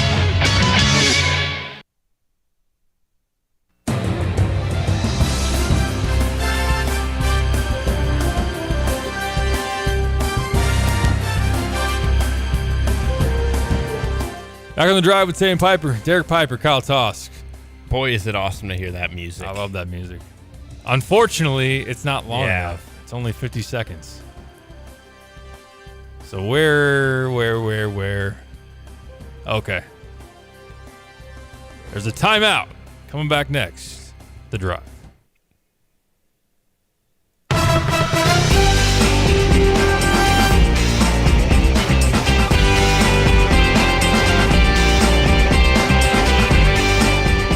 All right, Kyle, I teased it before the break.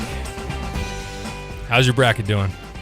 It's not bad. I still have a chance in a couple of the bracket pools that I'm in. I lost Duke, who I had in the Final Four. They lost to Tennessee this weekend. I do have 3 of my Final Four still left: Alabama, Houston, and I have Gonzaga. Very nice. And my national title teams, Houston and Alabama, is who I had in the title game, and Houston winning it. So I still have a chance if everything goes my way. It could be a lot worse. I didn't do great in the first round, which I know is the least important in terms of all the point totals and stuff. But if I can get Gonzaga in there, which is going to be a tough region for them to win, if Houston can get it done, I don't know how confident I am in them now because Marcus Sasser's been hurt a little bit, but I'm still alive. I know you can't say the same. I cannot. No, I do have Gonzaga winning it. So if they do manage to do that, it's not like the chalk pick where a lot of people picked Bama or some other that were more popular, but I have already lost 2 Final Four teams. I also didn't do glowingly well in the first round, although I did have Arkansas. I'll put that out there. I did too. I think a lot of people did. I took a couple of risks that didn't pay off, and I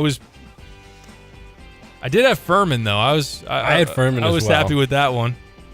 I picked too many upsets. That was my problem. Like I took Drake over Miami, and they choked that one away. So did I. Picked VCU over St. Mary's, and they scored like 40 something.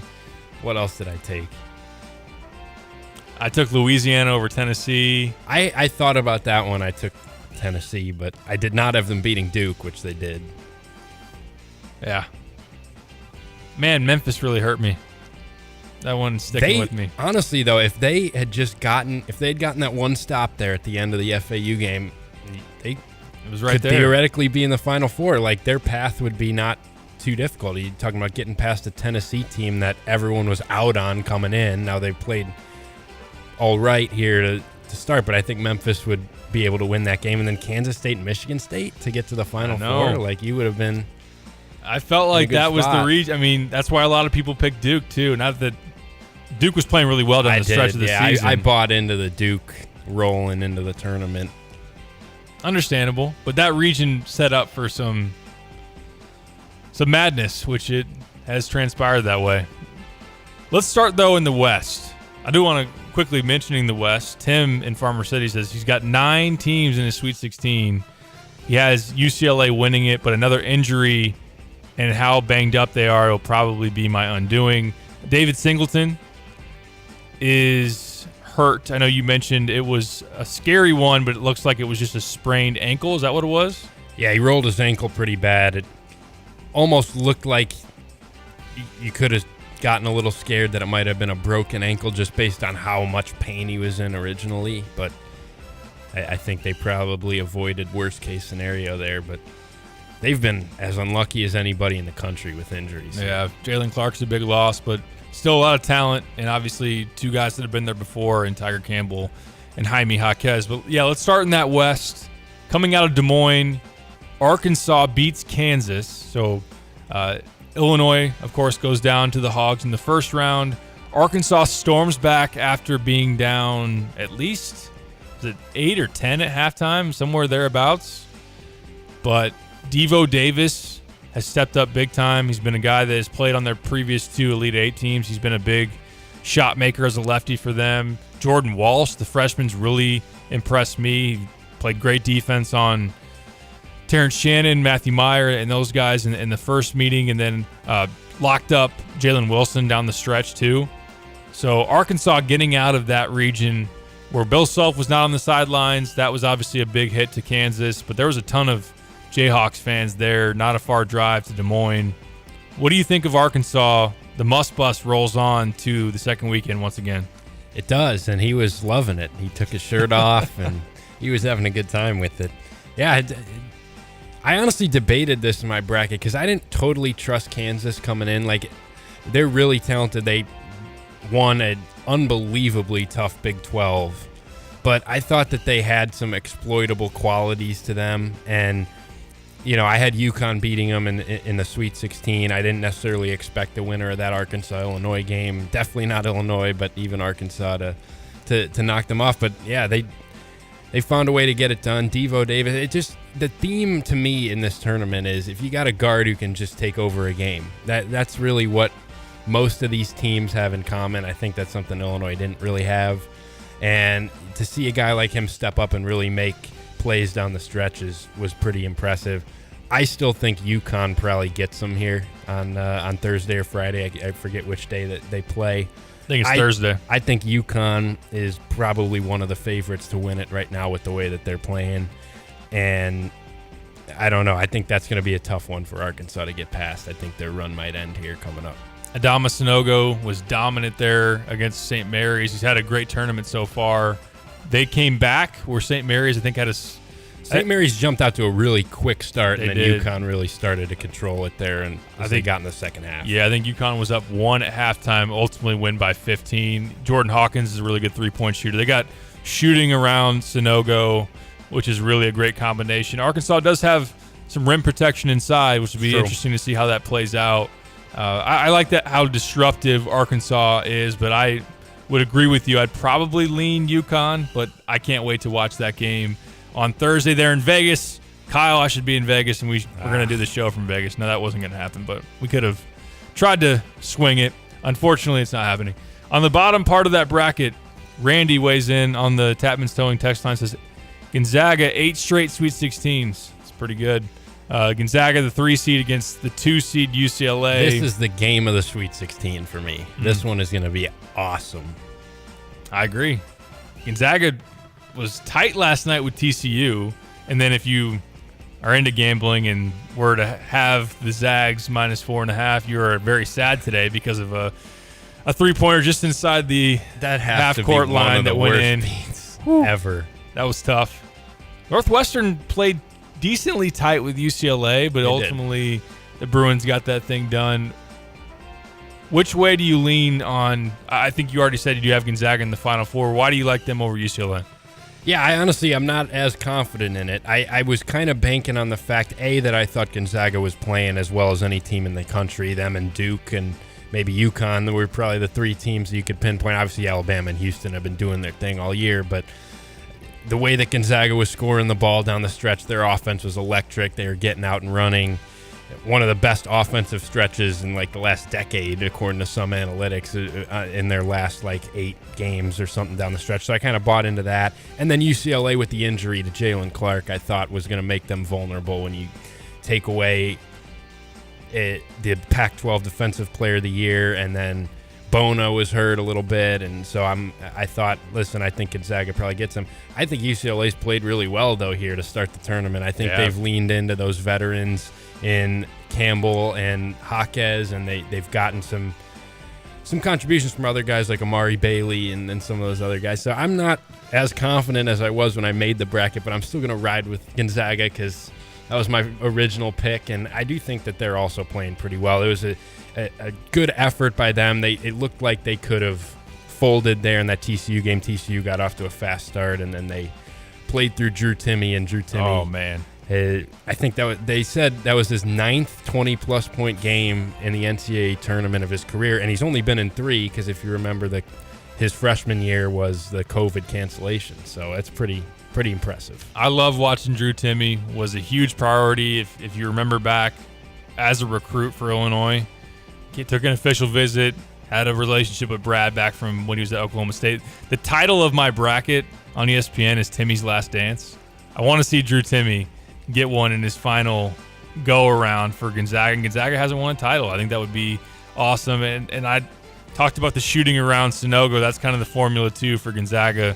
They have Strother and Rasir Bolton, who are 40+% three-point shooters on the outside. And what's interesting, if you look at KenPom, Gonzaga #1 in the country, offensive efficiency. UCLA #1 in the country, defensive efficiency. There you go. Very interesting matchup. Should be a big one there. I believe that would also be on Thursday night as well. So we'll go across to the East. We talked about the craziness with Purdue going down. The chaos bracket. Man. Let's start with this. We haven't said a ton about Purdue. How are you feeling if you're a Boilers fan? Last year you made the Sweet 16, but didn't win the Big Ten when they were clearly the most talented team in the league and should have. I thought that was their year. When you have a guy like Jaden Ivey is a lottery pick, when you have Edey, you have Travion, you have Stefanovic. And they get handed St. Peter's in the Sweet 16. Yeah. Lose to St. Peter's last year, lose to Fairleigh Dickinson this year. Yeah, they swept the Big Ten championships. They won the tournament and the regular season title. But to lose first round to Fairleigh Dickinson. Oof. I've made the argument, like my dad and a couple other people talking about this game, that may be the most embarrassing loss in the history of college basketball, based on the fact that Fairleigh Dickinson, shortest team in Division I out of 363 teams, to have 7'4" Zach Edey as your focal point and to lose to the shortest team in all of Division I, and B, FDU was basically like a 17 seed because they didn't even deserve to be in the tournament. They didn't win their conference tournament. They play in what I think some people said is the lowest rated conference in Division I, and they didn't even win it. Merrimack won it, I think, and they weren't eligible because of some NCAA rule about transitioning from Division II. So to lose that game with the National Player of the Year as a 1 seed. And, like you said earlier, Fairleigh Dickinson's coach came out and said, yeah, we're going to beat you. That's the other thing, too. You had that on your bulletin board for 2 days about some 16 seed that's like 19 and 15 on the season thinks they can beat you, and you let them do it. You let them do it. That has to. I would probably curl up in a ball and never make an appearance on social media ever again as a Purdue fan, and really go into hiding here because that is a brutal one. But yeah, I mean, in terms of it's tough because like Matt Painter is widely considered as one of the better coaches out there, and I think deservedly so with the way that he has built up that Purdue program, and he's obviously a fantastic X's and O's guy. But losing to North Texas, a 13 seed 2 years ago. It's true. St. Peter's, a 15 seed last year. Now, you got to the Sweet 16, but still, like, to lose that game and then to lose to Fairleigh Dickinson, a 16 seed. I mean, that a lot of criticism is deserved there because those are 3 losses that I'm not sure any other program ever has had those 3 losses and to those 3 opponents with the position that they've been in. So going to lose a lot of sleep there in West Lafayette. Now, if they get Edey back and still have Fletcher Lawyer, Braden Smith, that's the thing, though. Run it again, they could be really good again, and probably the team to beat there in the Big Ten. But I think a lot of people, not to spend too much time on this, we thought that Purdue was probably going to get knocked out, maybe even in the first weekend. That's what I picked in my bracket. I know you did the same. So this isn't like this. Them being out this early, as we talk about on a Monday, is not shocking, but the way it happened and who they lost to is just absolutely wild. As it sets up Florida Atlantic, who beat my Memphis squad against Tennessee, and then Kansas State and Michigan State. Michigan State pulls the upset against Marquette yesterday. Don't trust Shaka Smart in the NCAA tournament. And trust Tom Izzo. I mean, listen, I get it. The January, February Izzo, Mr. March. You know, that's I don't know if I buy that, but the guy has been to like 16 Sweet 16s now, I think is the number. I had that in my bracket. I had Michigan State beating Marquette. And I honestly I don't know. It's something about this Michigan State team. Like they weren't great. They were one of those middling Big Ten teams. They had their ups and downs this year, but like they have those guards, which I trusted, and they have one of the better coaches out there. I thought it was a decent recipe to go on a little run here. I didn't think their draw was that bad because when you look at Marquette, as good as they were comparatively to these other 2 seeds, I thought they were probably the most beatable, although Arizona proved otherwise.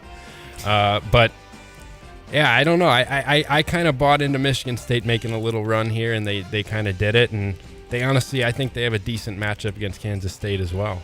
For Illinois fans, this is the difference between, not that Illinois was going to do it, the difference between an 8-9 draw and a 7-10 draw, especially in the circumstance of Michigan State. Getting USC, like, you could argue whether USC deserved to be in over Rutgers. And then Marquette, 2 seed, looked really good when they won the Big East tournament, but it's Shaka Smart, and they were not the same as UCLA, Texas. But yeah, Arizona does fall in that one. So Michigan State, dangerous, could get to the Final Four, which I would just shake my head because I wanted to sit here and be proven right when I said Tom made a huge mistake by not going to the portal for a big. I still believe that to be true, but hey, they got a good draw and they took advantage of it. Credit to them. I do think Kansas State, though, like I'm not penciling Michigan State in to winning that game. I think Kansas State has been pretty impressive here too. And I don't know if you saw that game against Kentucky yesterday, but Noel, who's like 5'7" point guard, was electric in that game. They got Keontae Johnson, first-year coach in Jerome Tang. He's done a heck of a job, man. So I wasn't trying to say that, Michigan State's going to cruise now. No, they've made their little run here, but I do think Kansas State would probably be my pick to make the Final Four out of those 4 teams left. I like it. We got a couple minutes left. In the South, Alabama, no sweat to the Sweet 16. San Diego State. I think a lot of people like Charleston, myself included, in that first-round upset. They beat Charleston and then Furman. So you got Alabama, San Diego State, and then in the bottom half, you got Creighton, who outplayed Baylor in a convincing fashion, and then Princeton. Princeton beats Arizona and then just crushes Missouri. I didn't see the Arizona-Princeton game. Was it going on during the Illinois game? I didn't see it either because I was watching Illinois.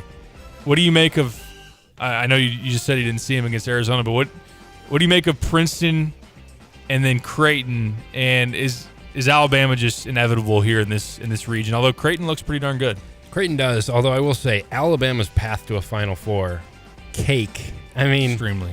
To get, and that's not to say San Diego State isn't a good team and Creighton, but like it was already a very winnable region for them when you looked online, and then to get the 2 seed knocked out in the first weekend, you don't even have to see Arizona, and to get the 3 seed in Baylor knocked out in the first weekend, they should absolutely cruise to the Final Four. And I do think Alabama-Creighton could be a pretty intriguing Elite Eight matchup, but I think Alabama's got this region locked up. And as far as Princeton goes, to be honest, I really haven't watched them. I didn't watch them against Arizona because they were playing Illinois, and then like of all the round of 32 games, I watched most of them. I didn't really catch their game against Missouri, so I don't know how much I can say about them, but 3 straight years of a 15 seed making the Sweet 16 is pretty incredible when you think about Oral Roberts, St. Peter's, and Princeton.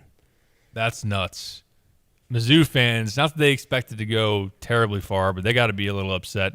They finally won a tournament game for like the first time in a decade, but then to lose to Princeton in that fashion had to be disappointing. Although Princeton dominated that game. I didn't watch it, but I was keeping an eye on the score. Princeton, they didn't just, get their magic and kind of squeak by to another March win. They owned Missouri. Controlled it the entire time. I know we're up against it, but real quick, 2 really good games in the Midwest coming up. Houston and Miami, and then Xavier and Texas. If we can get Houston and Texas in the Elite Eight, I think that is a outstanding matchup. But I think both teams, Miami, they were in the Elite Eight last year. They got incredible guards. Is awesome. One of the best backcourts in the tournament. And Xavier, you can say similar. Their backcourt's great, and I don't know, they're not as good defensively. I think Texas should be able to get them there, but I don't know. Those 2 games will be good. I'm still going to ride with Houston, though, in this region because that's my national title pick. I do want to give my hat tip to Penn State for smacking Texas A&M in that first-round matchup. They didn't have enough to beat Texas. They led late in that Texas game. They just couldn't get a stop in those last 3-4 minutes. Dylan Dessou goes for 30. Not that I watch every Texas game. Averaged like 8 a game. Where the heck did that come from? But that was a really good game. And then, Xavier's can really put it up as far as scoring goes, but Texas has the athleticism and the defense. And Houston, last note before we get out of here, Kyle, going into the tournament, you wondered about Houston's health with Shed and also Sasser banged up. After seeing them for 2 games, what do you make of their chances now? I'm not as confident as I was. Like I said, I think they're a little more vulnerable just because of the Sasser injury. I mean, he's one of the better guards in the country. But that second half against Auburn gave me a lot more confidence because they're down 10 at halftime. I'm like, up there, my bracket, I'll rip this thing up. It's over. My national champion's out. But the way that they defended in that second half and just completely overpowered Auburn. I know Auburn's not great by any means, but it looked like a national title team. It did in that second half. And so I do think that they have as good a chance as anyone left to get it done. Good comeback against Auburn. Speaking of Auburn, Iowa, you lost the Bruce Pearl Bowl. Come on, man. Got to get out of here. Thanks to Kyle for filling in. Talk to Lon tomorrow, and we'll talk more NCAA tournament and maybe some World Baseball Classic. See what happens. Thanks for listening. Everybody have a great night. This is The Drive.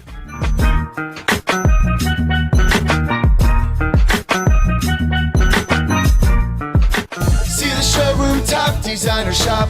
Flooring surface is your first stop. Amazing selection, price, and style on hardwoods, laminates, carpet, and tile. Low prices on high fashion. Step up the flooring that gets a wow reaction. See the showroom top designer shop. Flooring surface is your first stop.